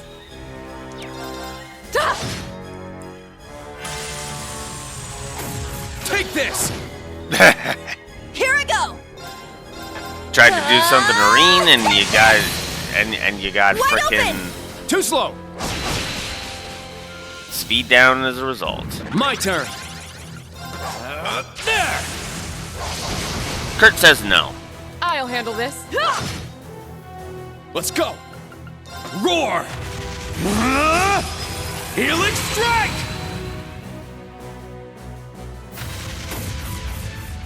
All right. Really?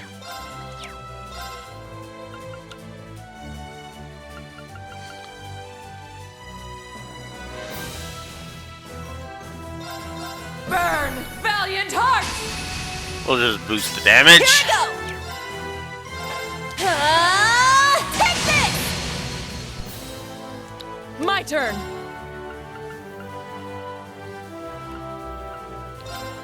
Break. Let's go. There. It's mine. Let's go. So much for It's you down. healing for Quad 9, huh? Oh, It's pal. my turn. Yeah. Wide open. Too slow. Very well. Ha. There. It's mine. Let's go. Sing. It's off balance. We strike as one. Got it. Understood. Yes. I'm up. Ha. Now. An opening. My mind is clear. We'll do Ragnar Strike too. This never mind. is the blade of the 8 leaves. Elliot level. Yay, I did it! Cool.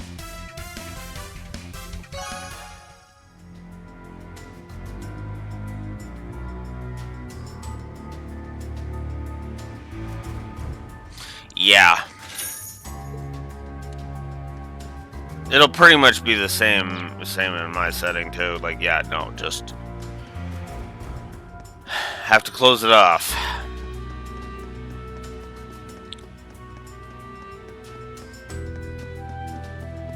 The only way back in or out of Erebonia, well, out of Erebonia, back to the Escherman Empire will be frickin' a very special access point.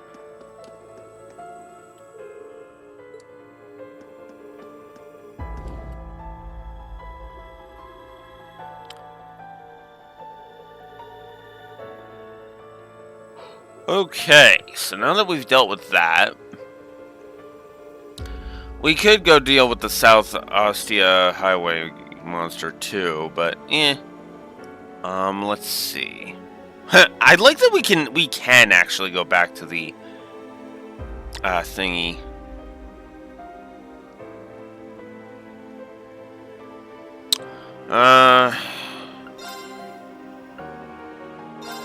Yeah, let's go to the Bracer Guild.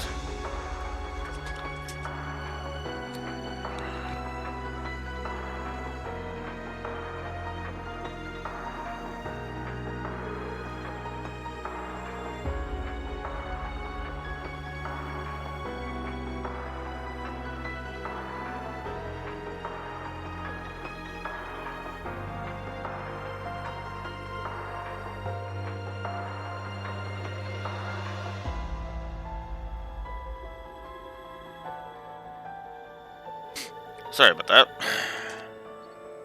Nose was irritating me. So that's it then. I had my suspicions, but damn. Yeah, it's pretty unfortunate. It would appear they plan to completely disregard the wishes of the other countries.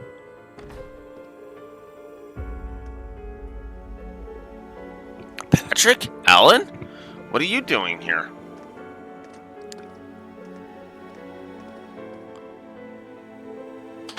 Oh, it's you guys. I was worried for a moment there. From the look of it, you've been through a lot, huh? Yeah, but what are you two doing at the Bracer Guild? We knew Agate would be here, but... my father requested I stay in communication with the various factions. I had only just heard you lot were on your way here. Me and the Marquis have been on pretty good terms since that incident. So I was trading info with Patrick when this guy showed up with a message. Oh, was it from my dad? Or maybe it was something from Lieutenant Colonel Neidhart? You're both right, actually. The two of them sent me here together. The 4th Armored Division is currently on standby at the military base. Oh, also the Lieutenant Colonel has resigned as an instructor and returned to active duty. Not a good sign. The main campus students are pretty confused. Yes, and Prince Cedric is gone as well. I wonder what Ada and Fritz are doing. But the most important thing is that the Bracer Guild branches are going to be shut down indefinitely again. Not just the 2 here in Heimdall, but every single one in Erebonia. What? That's... I knew it. Something was fishy from the start. Yeah, they're pulling the rug out from under us way earlier than I thought they would. Yeah, they're double, tripling, and quadrupling down.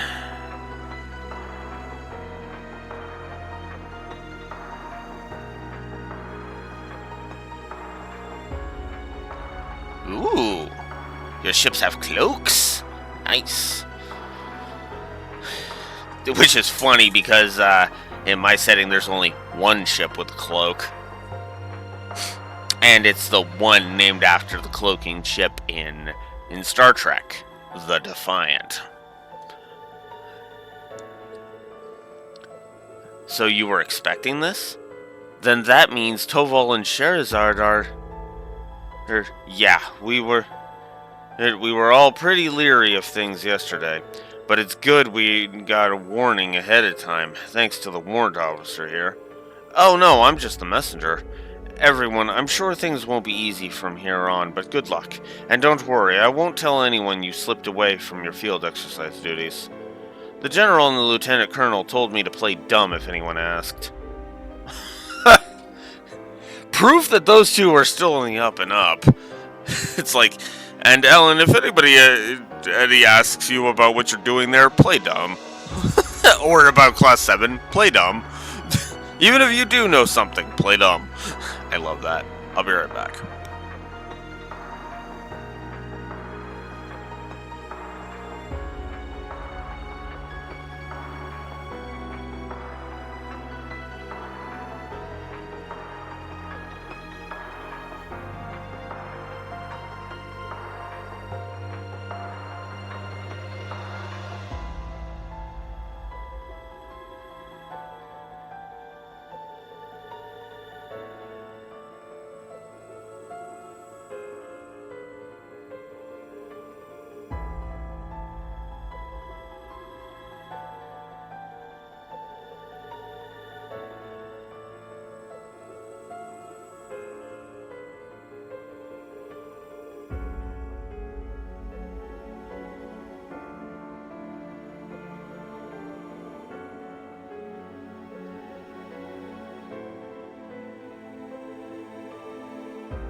Huh.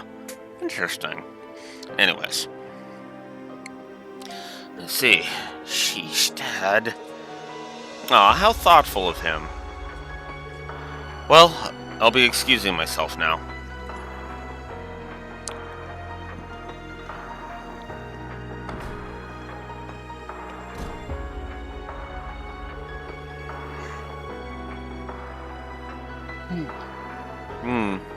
He's quite a way.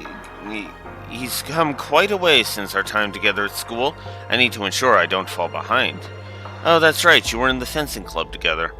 I'd say you've changed quite a bit from when you first started at Thor's yourself. I'll thank you not to dig up the past like that. I was very mature at the time. Yeah, but you know what, Patrick? You got better. You actually did get better. Give me a sec.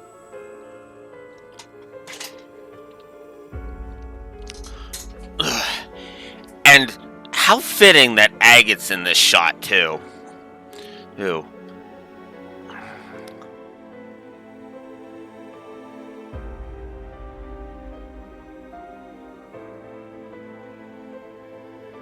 What? Wait, what? Why?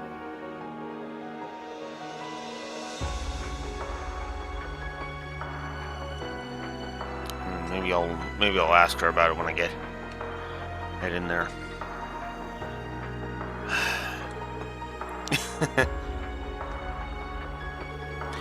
Even once this branch is closed, your work won't be hindered greatly. Fathers has said he will see to it that you receive all the support you require. Got it. I'll let you know what we need when the time comes. Thanks. Try not to be too much of a bother.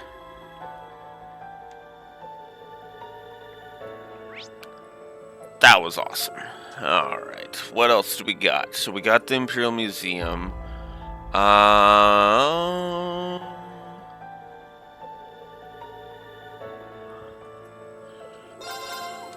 Well, there is actually someone we can talk to on Vestra Street.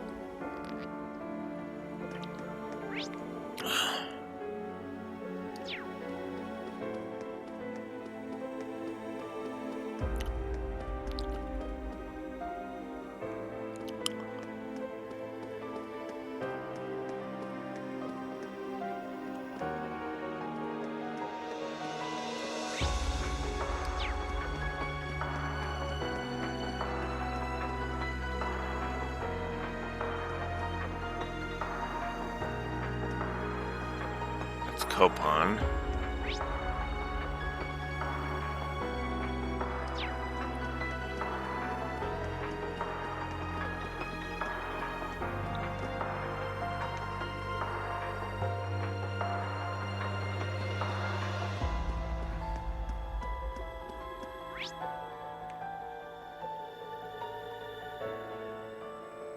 Oh, bakery, duh. Wake up, Alex. Wake up. You have to go to work today, no less. Get up. Wake up. Oh yeah. Again, he's a triple positive. That should be all I need to say right there. Here, Patrick in this game is a triple positive. Like that literally should be just like all of it. Oh, hey there, you guys. I was pretty worried about you, given everything that's going on. We're okay. Sorry to worry you like that. I'm sure things have been rough for you, too. Yeah, all the trains and airships have been stopped. They're running short on ingredients for bread, and more importantly, we can't even get back to Crossbell now. You're right. We should probably try to deal with that first. Hey, Bennett, why don't you stay here for now? Huh? Huh? Was it really that surprising? You can't get back to Crossbell, and you don't have the money for the inn, right? I'll talk to my mentor and see if you can stay here. Well, you're right, but I don't like it when you're all patronizing like that. These two never change. Well, at the very least, she has a place to stay tonight, so that's a relief. Oh yeah, here, take these. It's my latest creation. Last croissants. Wow, they're so glossy and shiny. I've never seen anything like them. Thank you. We'll be sure to enjoy them later. Oscar, what are you doing? Weren't you going to enter those for the purebred contest? You caught me. But at a time like this, the best use for my baked goods is giving people energy and lifting their spirits. Good luck, Yuna. I know we're all rooting for you. Got it. Thanks. Stay safe, Oscar. I do like that. I do.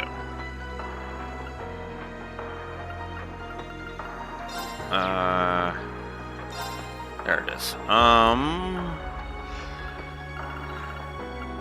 So, excuse me. Last croissants. 5,000 HP restoration and 50 CP restoration. Yeah. Again, this game's got good external continuity, so what can I say? Alright, let's see. I could just do that, but no. If I start running into trouble, I might just do it. What else do we got here?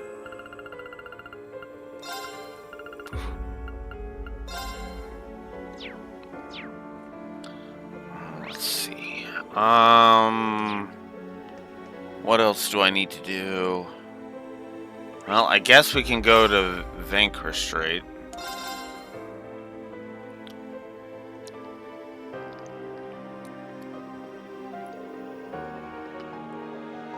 I'm sorry, I can't allow you to do this. Huh? I have an appointment. Is there a problem? That's... You understand the situation, don't you?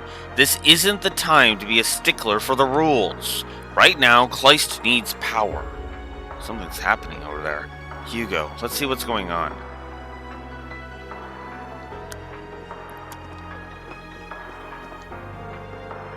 Well, if it isn't Class 7's old and new. Managed to sneak out, did you? What are you doing here, Hugo? Why, business, of course. I'm pitching people on a business collaboration with our company. We have our own exclusive distribution routes that allows us to deliver items that other stores could only dream of. Everyone has problems to deal with, you know? I want to be there to help solve them. I see. Something seems off here. Has Hugo always been like this? There's something I'd like to ask you, but it seems we're both short on time. Yeah, can we talk anytime soon? But of course, Reen, Class 7's old and new. I wish you good fortune.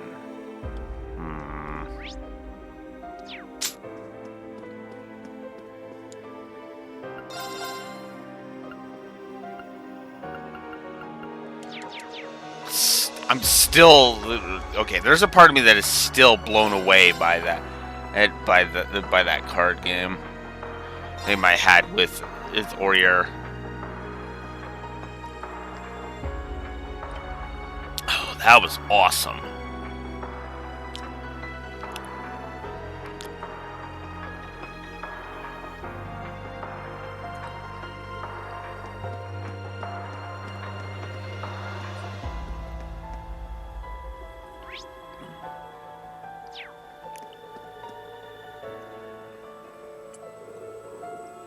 Damn Calvard!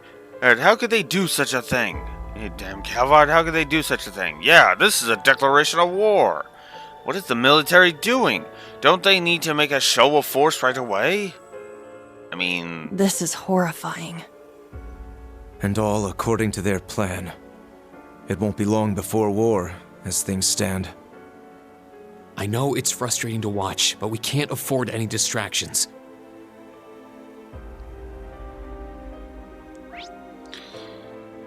Yeah, it's not a pretty sight. Alright, let's go get the Song District stuff out of the way.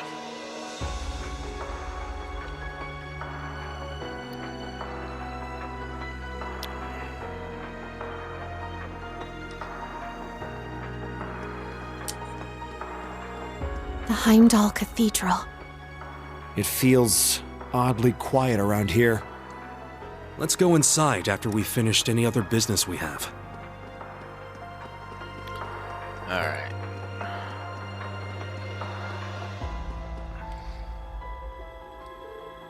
Is that? The Imperial Defense Force. They weren't even really patrolling until yesterday. What should we do, Reen? We can't get any closer. We'll just have to wait.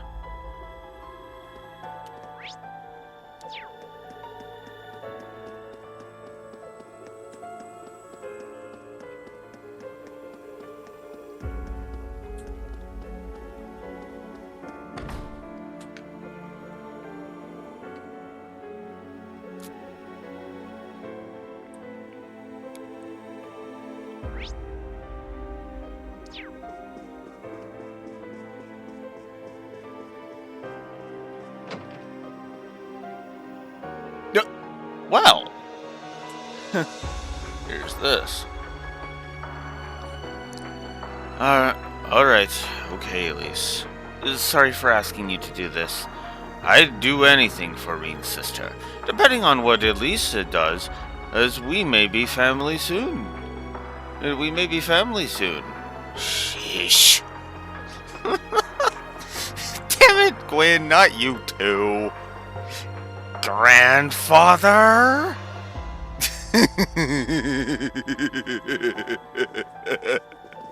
I love that. Lisa's just like, Grandfather? Reen! Oh, you're here. Welcome. This is quite a spectacle. Reen, Muse, everyone, thank goodness you're all okay. I just heard about your situation from these two. I see. You must have come here because you were worried about Instructor Reen. I won't deny it, but I was also hoping to get a hold of the princess. That's certainly worth the worry, especially considering what happened yesterday. Her father was, and right before her eyes, too. Not to mention that speech her younger brother gave today. Hey, Fee. I talked to the two of them outside earlier. I had the opportunity to meet Elise during the inspections in Crossbell. I had my people connect with the communication department at the Imperial Palace. They're not very security conscious, so it should work out. I suppose we did just finish with the communication system in Velflame Palace. It will be hard to do so directly, but that should be a good way to get hold of her. I'm not about to contact them now. If things go well, you can talk to her.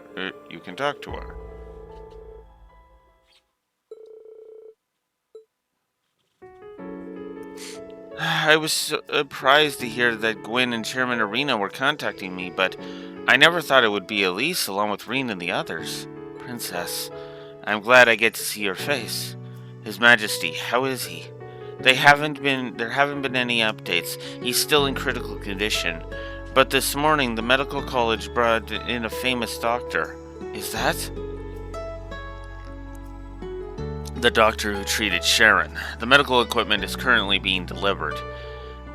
They just came this morning, running on a Reinford high-speed plane. He should be fine. I heard that doctor is really talented.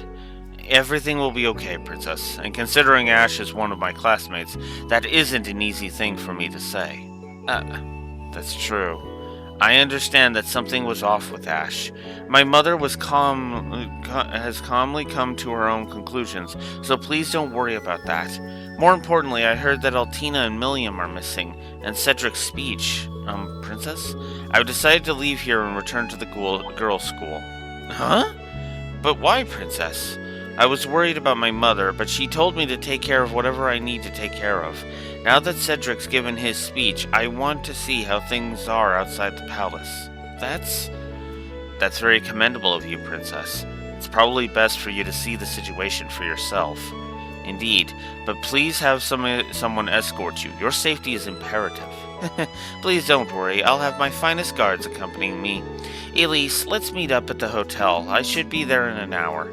Very well, I shall be waiting. Please be careful. And thank you for understanding what Ash is going through. To show our thanks, let us take care of things. Ash's behavior, the Chancellor and Prince Cedric's speeches, and the imminent war with Calvert.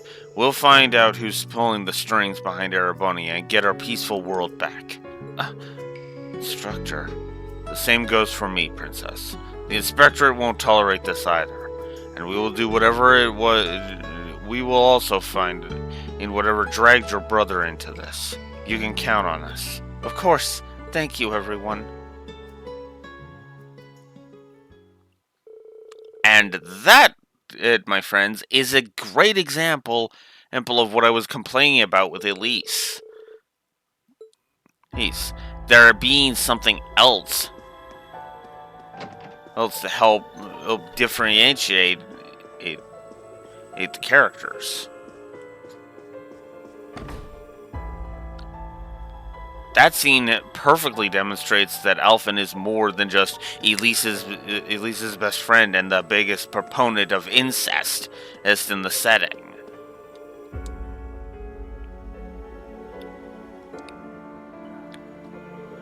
It looks like the embassy's completely closed.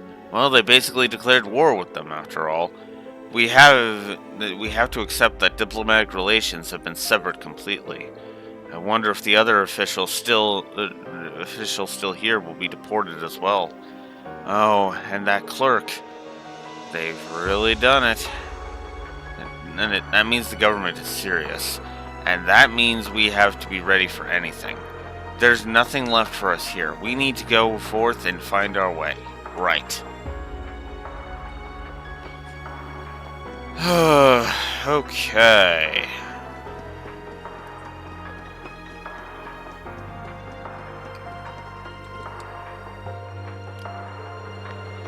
Heimdall Cathedral. Emma and Gaia said there are people here that wish to speak with us.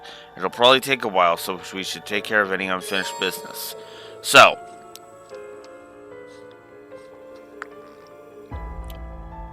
if you come here, this is the point of no return. This is the really point of no return. Going into here basically starts the absolute final stretch of the game. So here we are. Let's enter the cathedral. Hence why I did the Aurelia and the Catacombs monster fight.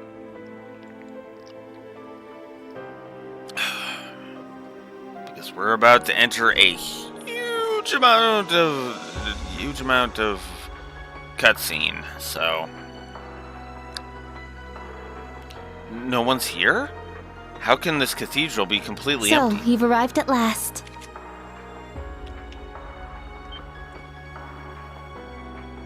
Another one.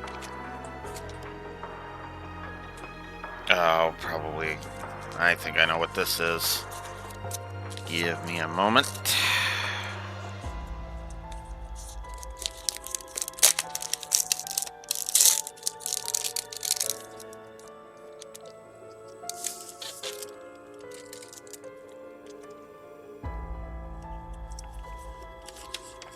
Yep.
And when are...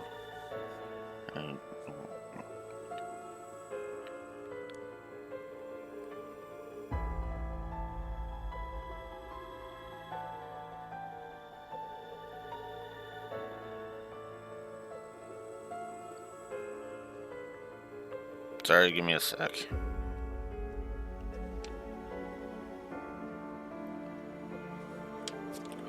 Oh, come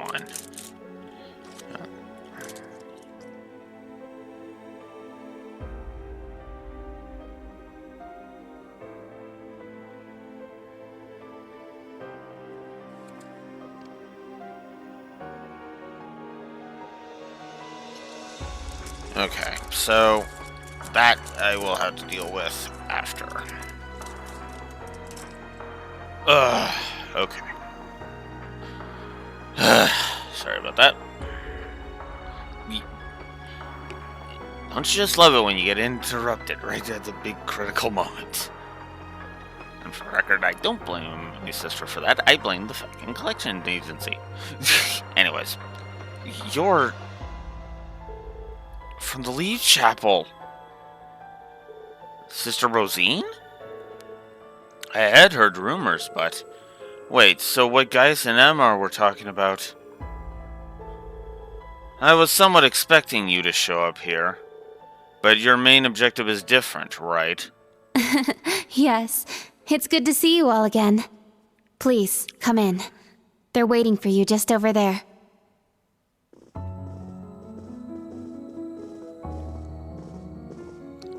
Ah, I'm glad you all finally made it. The church has decided this issue now merits the attention of the Congregation for the Sacraments. As such, the Archbishop and all the staff here have been moved to another location. Huh? You're... I get it now.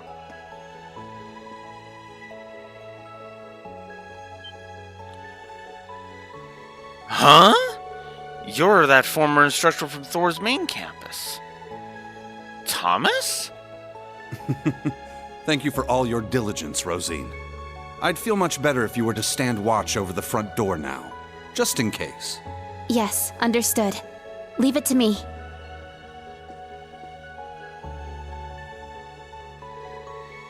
What was that all about? Yes, this is pretty shocking to us too.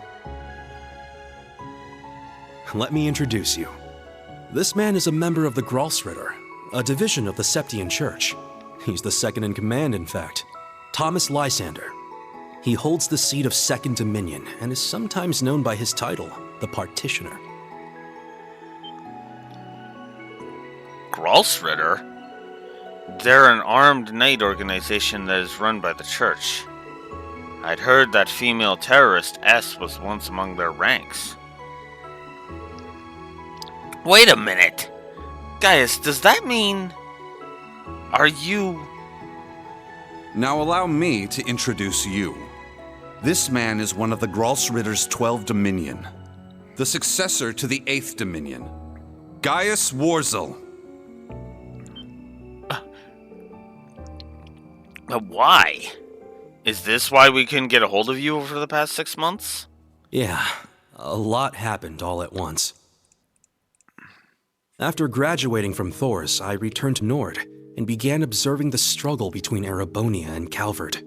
However, I began to feel something dark and sinister carried on the winds of the plateaus. I consulted my father and the chief, and eventually my old teacher, Father Barkhorn, came to visit. You might remember the name. He was the traveling priest we chased after during the Civil War. But it turns out, he was also the 8th Dominion of the Gralsritter, with the title the Roaring Lion. He was an extremely skilled knight who investigated the Salt Pale in Northumbria and trained Brigadier General Bardius. Apparently, he was worried and came to Nord to check up on me. He explained to me that what I had been sensing was called the Gale of Ruin. I'm not sure why I'm able to sense it. Maybe it's because I'm a descendant of those who fought alongside the Lionheart Emperor. I mentioned this to him and he came to a realization. But then it happened. A Calvardian ship that broke past the 7th Armored Division attacked my village. My father was away at the time. I fought back in an attempt to protect my family, but it was no use. Right as I prepared myself for death, my teacher threw his huge body in the way to protect me. And as he lay there dying, he passed his stigma onto me. Across the nearly 1,000-year history of the Gralsritter, its highest-ranking members have each borne one of 12 sacred markings. This was one of those markings. The Roaring Lion. I've heard that name many times. He saved many people who were affected by the disaster in Northumbria. Yes, among the current Dominion members, he was the most veteran. And after the stigma was passed to Gaius, I took him to the holy city of Arteria, where he received knight training, hence his half-year of silence. I see. If that's what was happening, you should have told us. Okay, Elliot, I know you don't know how this works, but the Grossritter don't exactly like to announce their presence.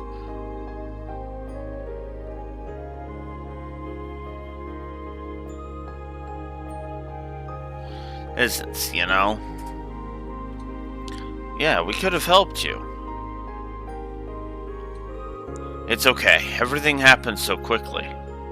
I did everything I had to do. Finished my night training. Last month, Eustace was finally able to reach me. The power that I've received from my master. With it, I will save the Empire, my second home as a member of Class 7. Gaius. Sheesh. You've always been so grand and reliable. Thank you, Gaius. Please lend us your strength. Yes, I will give you my all. Seeing someone like him puts us under even more pressure. Yeah, the cap isn't just an age or experience. This group certainly has become awfully formidable. Not really. We're still training just as much as you guys. I have a ways to go before I reach the heights of my predecessors. And speaking of which... Grandmother! Stop hiding! Come out already! You're the one who called us here in the first place, aren't you? I only hid myself so as not to interrupt your discussion.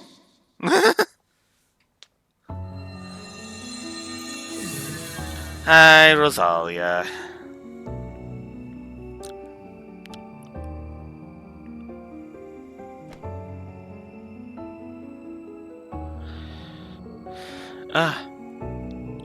You're Emma's grandmother.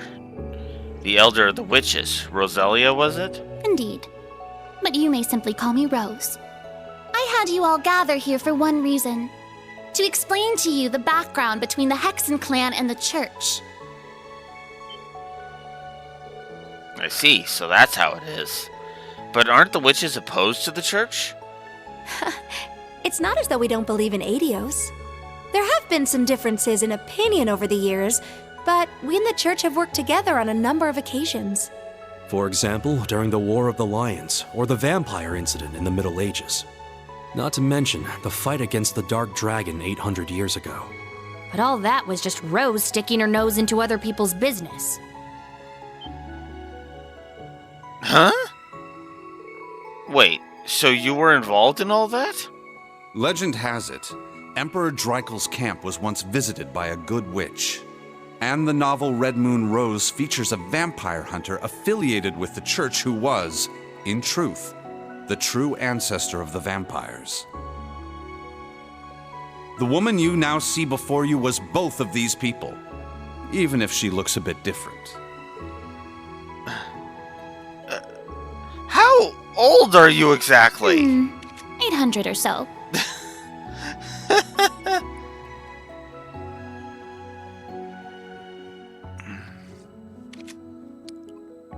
However, you should know that my situation is somewhat unique. All other witches are normal humans. Except, of course, for the fact that they are all descendants of those who once guarded the Septarian of Fire.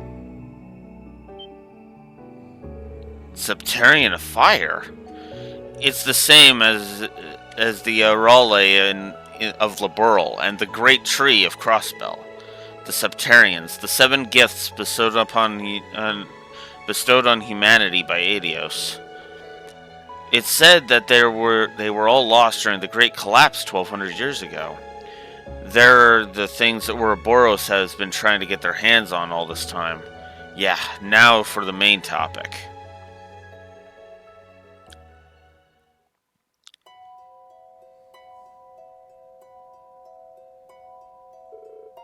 Now, where to begin? Grandmother, we don't know anything beyond this.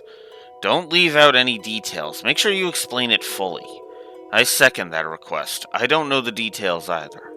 Let's see, Rosalia, perhaps we should take turns talking. Very well, that will suffice. I'm sure you've noticed by now, but there is a front and a back to this empire. The spirit veins are directly affected by the turbulence of the government and war, and that causes cryptids and powerful monsters from other planes to stir. That explains it then. As the Empire's territory spreads, so will they. The Pleroma grass and magic knights. Where did they come from in the first place? Well, to begin, Pleroma grass is a mana grass, is from the higher planes. It once served as the eyes and ears of the Septarian of Mirage. Normally, it's blue, but after the incidents in Crossbell, it all vanished. That is, until after Crossbell became part of the Empire, at which point it began reappearing in this new scarlet shade. The implications are rather chilling. It changed color to match the Infernal Castle, perhaps? There is undoubtedly a connection. As for the Magic Knights, you may have heard before, but they are golems from the Dark Ages. They were created by mages of the Empire to fight against the Divine Knights. During the Civil War, something caused them to stir once more, and they now appear in Crossbell via the Spirit Path. No way. That would also explain the increased incidents with cryptids recently.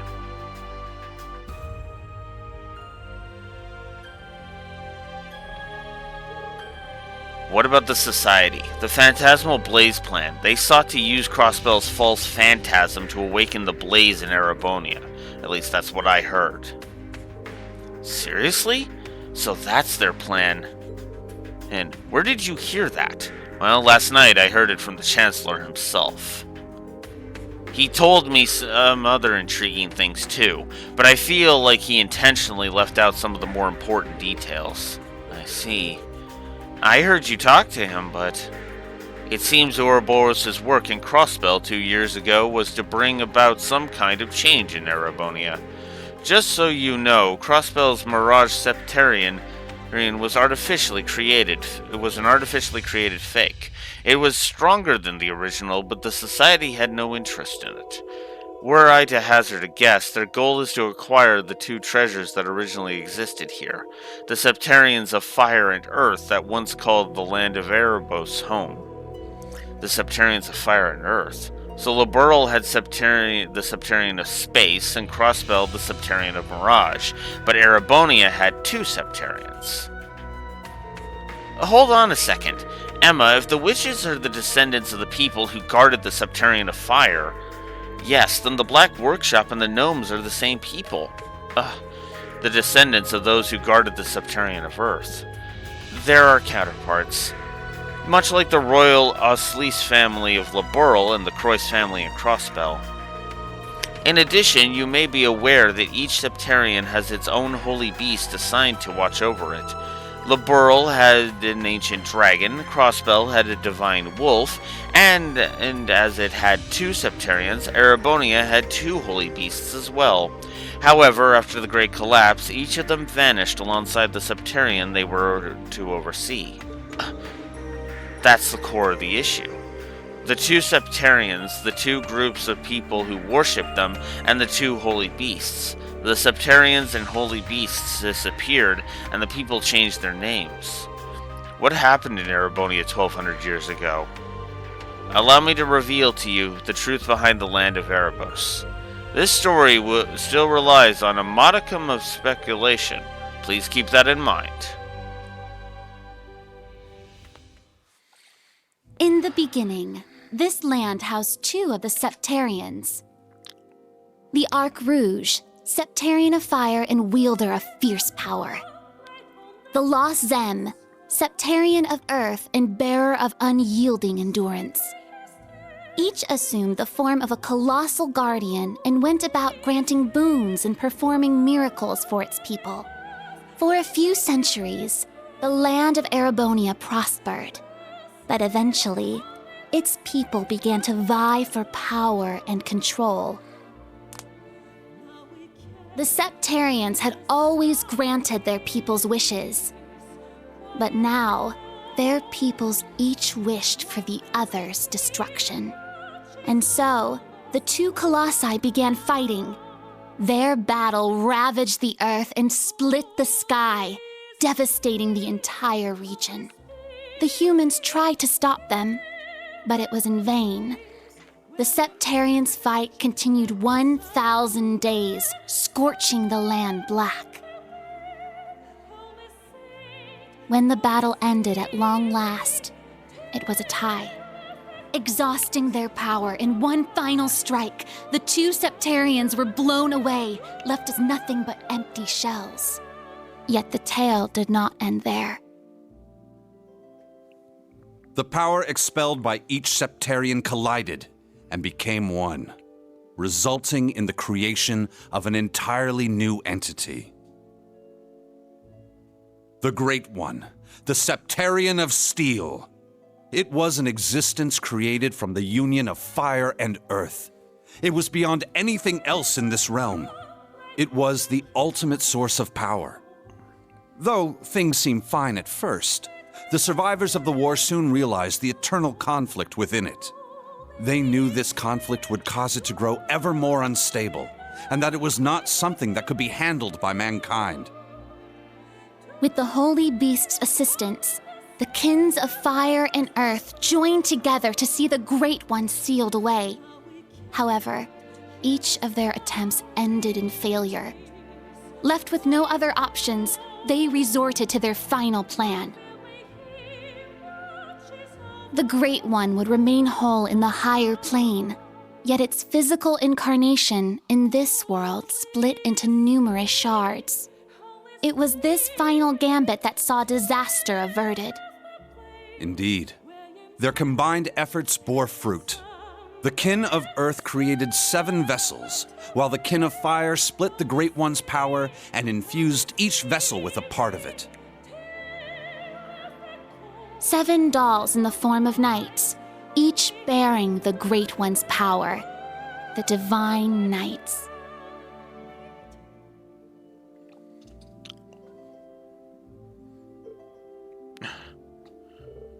Wow. That is beyond fathomable.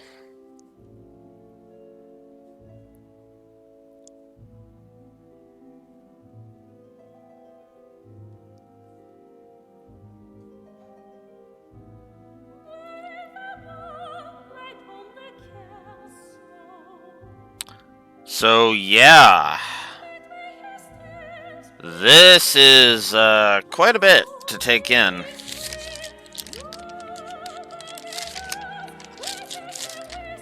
God, 1, 2, 3, 4, 5, 6. I am on my 7th page of physical notes.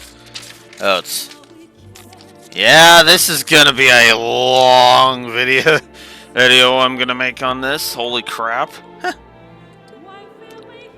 I was told about this in bits and pieces, but... So all that happened 1,200 years ago? That wasn't a fairy tale, right? At the very least, something similar happened. So, what happened after that? And why did Valimar, the other Divine Knight, and the other Divine Knights start fighting? This is as far as the story that was passed down goes. So the Kin of Fire became the Hexen clan, and the Kin of Earth became the Gnomes. They split the unstable ultimate power into 7. Then both sides decided to watch over the reconstruction after the Great Collapse. Oh, and by the way, many people from each kinship have since abandoned their roles. They joined together, started accepting people from the surrounding area, and created the foundation of what became Erebonia. This is around the same time the Septium Church was spreading across Erebonia.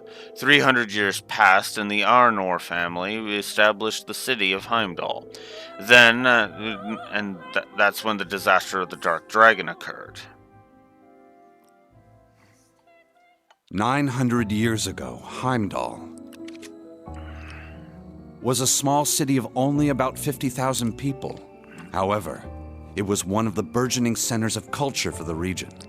The Septian Church had finished construction on the Heimdall Cathedral, and there were plans to develop the city even further. But it was then the Dark Dragon appeared, blanketing Heimdall in miasma and transforming it into a city of the dead. Emperor Astorius chose to lead his people south and made St. Ark the new capital of Erebonia. In helping Emperor Astorius deal with this crisis, the Hexen clan and gnomes each suffered substantial losses. The Hexen clan lost its elder, and the gnomes their holy beast. And so ended their alliance. The final time they spoke would be a century later. It was when Emperor Hector awakened the Vermilion Knight to reclaim Heimdall from the Dark Dragon.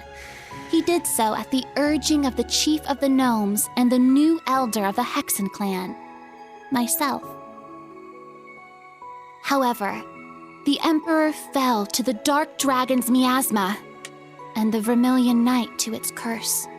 The Emperor's son had the chief of the gnomes and myself seal the cursed knight deep below the Imperial Palace. That would be the last act our two clans performed together. I do not know why, but the gnomes cut off contact with our clan and hid themselves away.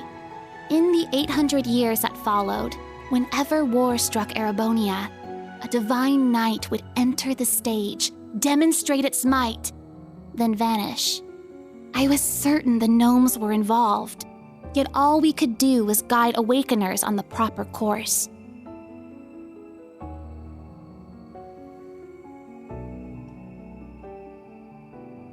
This unending pattern reached its most fevered peak 250 years ago during the War of the Lions.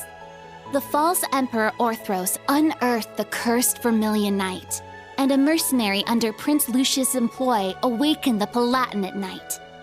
Prince Drycles found the Ashen Knight, and Leanne the Argent Knight. The four awakened at once, made for a grand war indeed.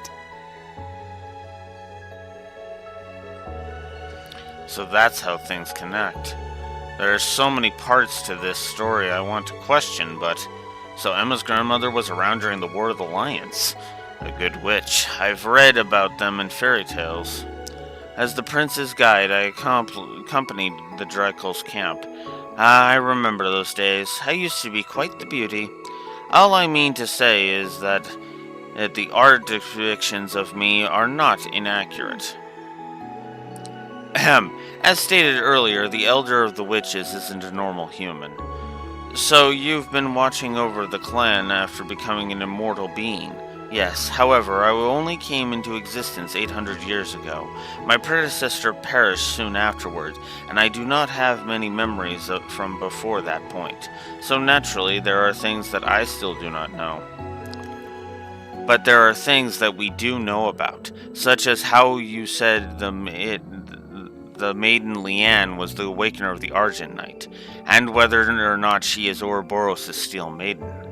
That's true, we could confirm so many things. It is her, of that much I am certain. She was the daughter of a count who met the Wandering Prince and later challenged the Apocalypse, only to lose her life. However, before that happened, it was I who guided Leanne to become the Argent Awakener. But Leanne knew her powers were too great, so she kept them hidden away. It was only during the battle with the Apocalypse that she unleashed her full might. In the end, however, she was fatally injured and passed away after the war. Then, half a year later, I witnessed her revival, along with your ancestor, Arsaid, second in command of the Eisenritter. So that's why. Were you the one who revived them, Grandmother? Yeah, that's what I'd like to know, too. After Leanne passed, I thought it strange how her body did not rot, so I took her body back to the village, and half a year later, she simply woke up. I assumed she had become an immortal, though I could not say when or how. Leanne realized what was happening to her, so she left Erebonia to walk the earth without even telling her love, Drycles. She left Legram to Arsaid, her right-hand man. I occasionally met with her whenever she came around, but the last time was 20 years ago. That's when she met Ouroboros' Grandmaster. Who brought her into the fold. Thank you for sharing this. There are some things that can't be overlooked. Yeah, we've seen too many incredible things over the last few months. So the boss and Crow were both. As I said earlier, we have no idea what specifically happened. I think the key is the Divine Knight, the Jaeger King, was not is the Divine Knight. The Jaeger King was not an Awakener when he was alive. On the other hand, Dreikul's was an Awakener, but he did not become immortal. He has remained dead. That's right. Instructor Rean isn't immortal, is he? Right, he's still been growing since graduating. Yeah, I may have some weird powers, but I've definitely aged. Is there a common reason? I believe there are only two people who know the truth. The current Chancellor, Gileath Osborne, and the Chief of the Gnomes, Black Albrecht. So that's the leader of the Black Workshop. Yes, though I do not believe he is immortal like me. The leadership of the Gnomes is somehow passed down from one to the next, in order for them to achieve their goal of bringing about the Great Twilight. The Great Twilight? This is the first I've heard of it. Is that the fairy tale of the end that Vita was talking about? Yes, 800 years ago, as we were going our separate ways, that is what the Chief of the Gnomes told the Prince and me. It was as if he was foretelling a future where everything ends. Wait, it's too much. It's much too similar to the direction the Empire is headed. Let me add this. The reason Barkhorn and I were in Erebonia was because we discovered an anomaly. The spirit veins were being distorted all over the continent, and the source seemed to emanate from the Empire. It was like a ripple effect. The incidents in Liberl and Crossbell, as well as the civil war in Erebonia, only served to further increase the distortions. They continued to get larger after Crossbell and Northumbria were folded into the Empire. And larger again when the cryptids and magic knights of Erebonia appeared in Crossbell. On the other hand, Pleroma grass, which is native to Crossbell, started blooming in the Empire. If the Great Twilight really is about to happen, then all of this seems to be an omen of things to come. Who is this Albrecht person? He uses the masked man as his agent and hired the Jaeger King, who is supposed to be dead. Are the other gnomes out there? Well, your dear rabbit friends may technically count, but besides the masked man, their leader seems to have at least one other acting agent. I cannot say who this person may be, but it would seem they are a talented craftsman at any rate. Oh, and before you jump to conclusions, I am not speaking of that little brat Schmidt. It would seem the person I speak of possesses a different kind of genius than he does. Talented craftsman. That's putting some unpleasant ideas in my head. In any event, Albrecht and the Chancellor are probably connected. It's unlikely to be through the Intelligence Division or his children. When the incidents of last night, things may have already been put in motion. Oh, why do you say that? Last night, we finally decoded the Black Records that you found the other day. Oh, the Black Records are a collection of a particular type of artifact, sometimes found in Erebonia. I was actually exchanging information about them with Rean. Really? When did that happen? Right before all you graduated, he revealed his true identity to me. He told me not to tell anyone. I hope you don't hold it against me. Father Thomas. Sheesh, you probably took advantage of Rean's sense of responsibility, didn't you? Well, I can't deny it. In any event, this is what the updated Black Records said. When the sacrifice is made and the ancient blood flows, the path to the Grawl of Erebos shall open. When the tainted holy beast is pierced by the blade of World's End, and its blood fills the Grawl, the great twilight shall fall upon the land. What? That? The timing is too perfect. It's as if the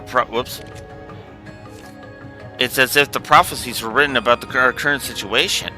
If the ancient blood is referring to the Emperor, then is the sacrifice referring to Ash? What about the Grawl and the Blade? The Grawl is probably related to the Septium Church, and the tainted Holy Beast. Father Thomas, could that be... Yes, as we stated earlier, Gaius.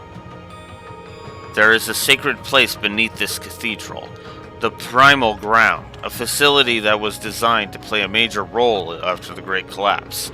900 years ago, when Heimdall was shrouded in darkness, it retreated beneath here and disappeared. Disappeared? I heard about such a facility in Liberl. Yes, there is one beneath the Grand Seal Cathedral in Liberl, too. However, when Heimdall was retaken, the space between the cathedral was buried by rock. But what if it didn't disappear and simply transferred somewhere else instead? So it still exists? The Holy Beast mentioned in the prophecy is likely the Holy Beast of Earth. As I said before, it disappeared after the disaster 900 years ago. Oh. It is only speculation, but I believe the Dark Dragon you faced the other day was merely a servant of the true Holy Beast. Wait a minute. Are you saying that the Dark Dragon wasn't the cause of everything? Though it was indeed a powerful cryptid, it was not something the witches and gnomes could not take care of together.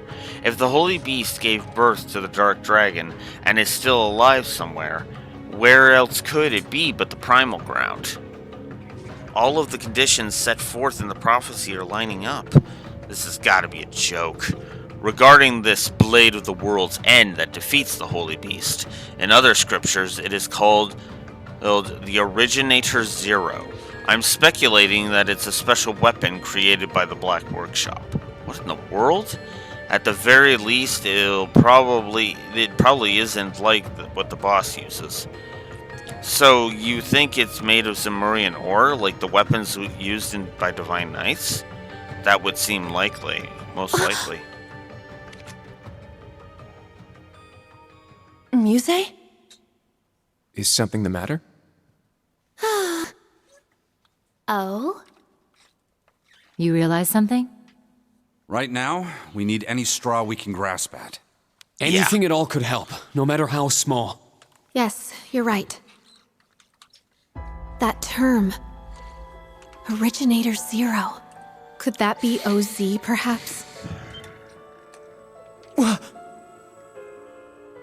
That's what the Black Workshop called Millium and Altina. They're model numbers. OZ. Oh, what are you talking about? So you finally made it. That voice. Vita! Ah, so the prodigal granddaughter returns.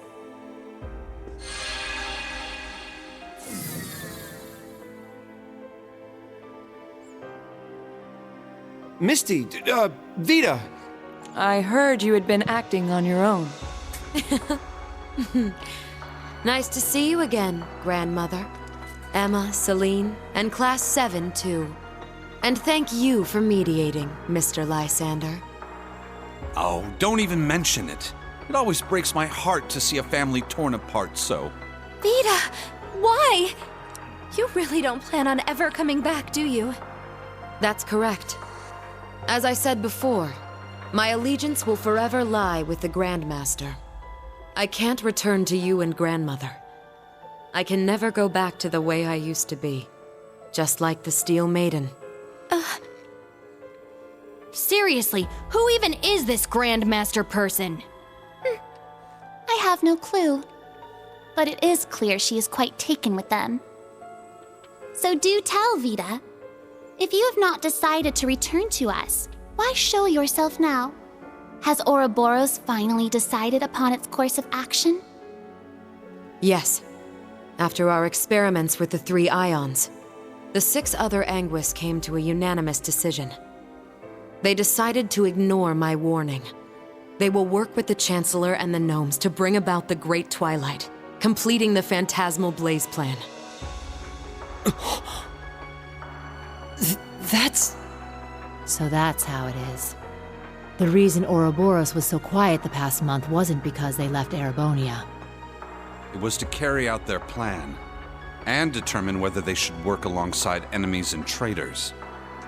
How can that be? If that were the case, it means... They're all our enemies? Is this? It's not the cathedral's bell. Huh? I think I recognize it from Crossbell. You do? Yeah, I'm sure of it. I remember hearing it right before the incidents in Crossbell, when we were still independent. Oh! The one from the museum! The bell from Stargazer's Tower? But the sound's coming from a different direction than the museum. The Phantasmal Blaze Plan. What a fitting name. I wonder how much of this she foresaw. That is quite enough mumbling to yourself. If you know what is going on, show us! Yeah, I agree with Rose It'll be on a this bit one. tough without Grianos. I'll need your help, Grandmother. Emma, Celine, you too. Yes! Ugh, I'm not your slave. Celine, not the time for back talk.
Yep.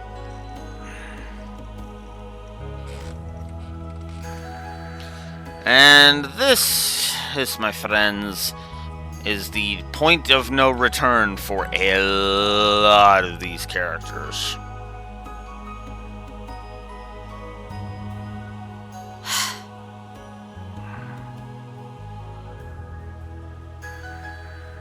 Now then, let's say we celebrate the continuation of the Phantasmal Blaze plan by ringing in the Great Twilight. I, Enforcer number 0, the Fool, shall play the opening note.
Check that out!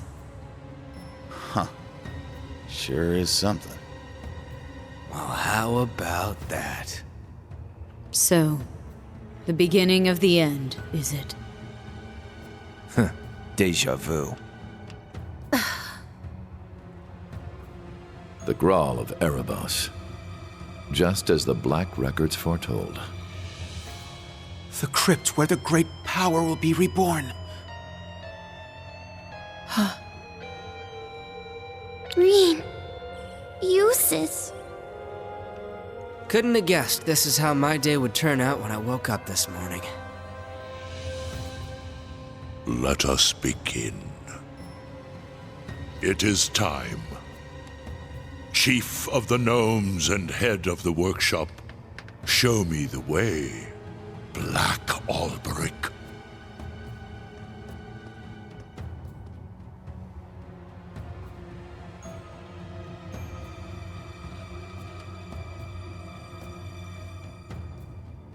As you wish, my lord.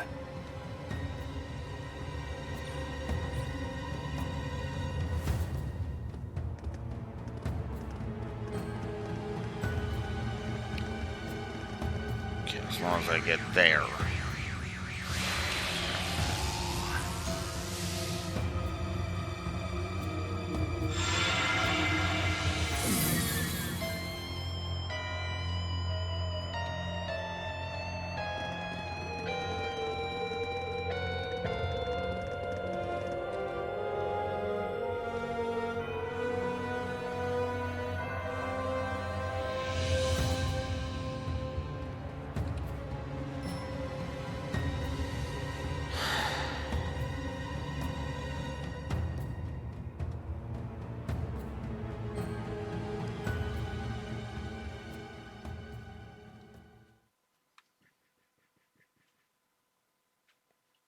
Yeah. This is heavy.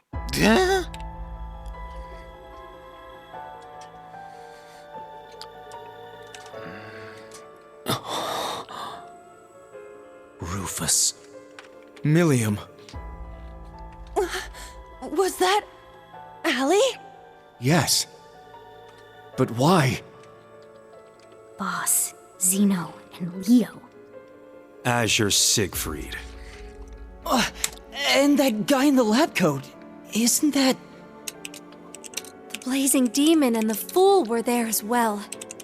So that's the maiden. Why?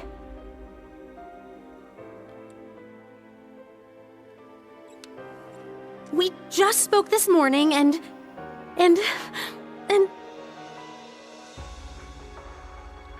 Yep. What's going on? Lisa. That man's name was Lumen or something like that, right? His hair looked different. Franz Lumen, the first disciple of G. Schmidt and the deceased husband of the Reinford Group's chairman, also known as Franz Reinford.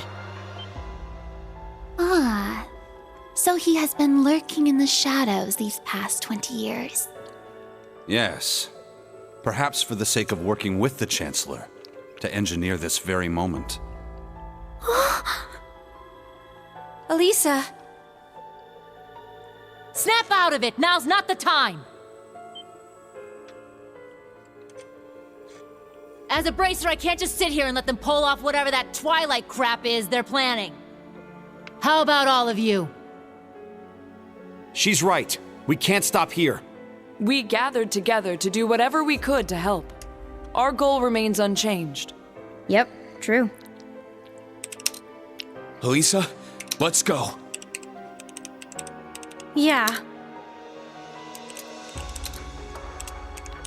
Well, Vita, what will you do now? Well, I'd like to charge in there alongside the rest of you, mostly out of spite. Unfortunately, I suspect things won't be quite that easy. What do you... Something's... There's a turbulent swirl in the mana. Was that... I believe so. Father Thomas, Father Gaius, cryptids and magic knights have appeared all over the city.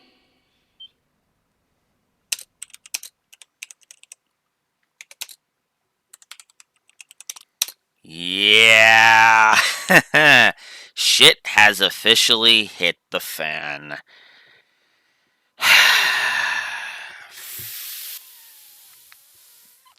Fuck. And I hate to do this. I really do, but I warned today was going to be a short one, and yeah, I have to hit the brakes. I hate myself for having to do this, especially after all of that. That was insane. I said today was going to be cutscenes the session, but wow.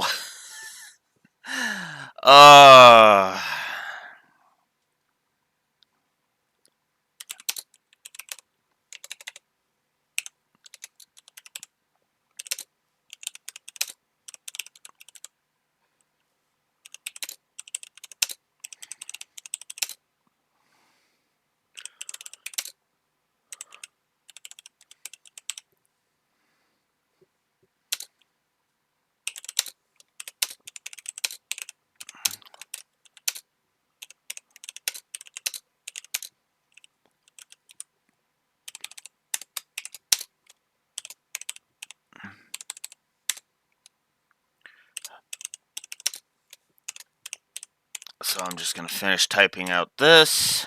Is update the HUD. So that's all review-wise that's going to happen today, unfortunately. I know I'm cutting this short, and that's annoying, but I have to. Unfortunately, I got to go to work. The annoying elements of having a day job.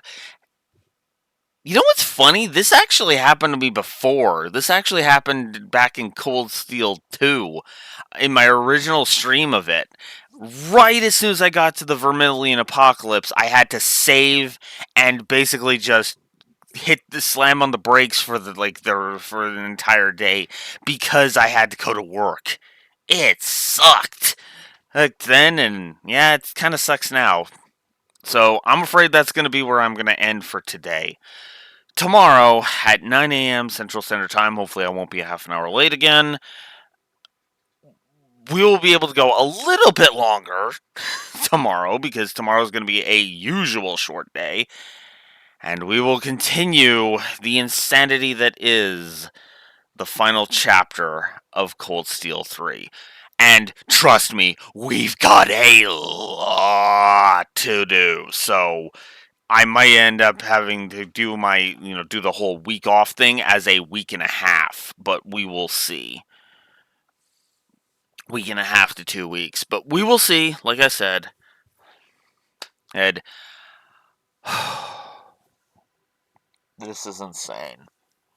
This is insane. But regardless, I am unfortunately unable to keep rambling because, like I said, I gotta get going.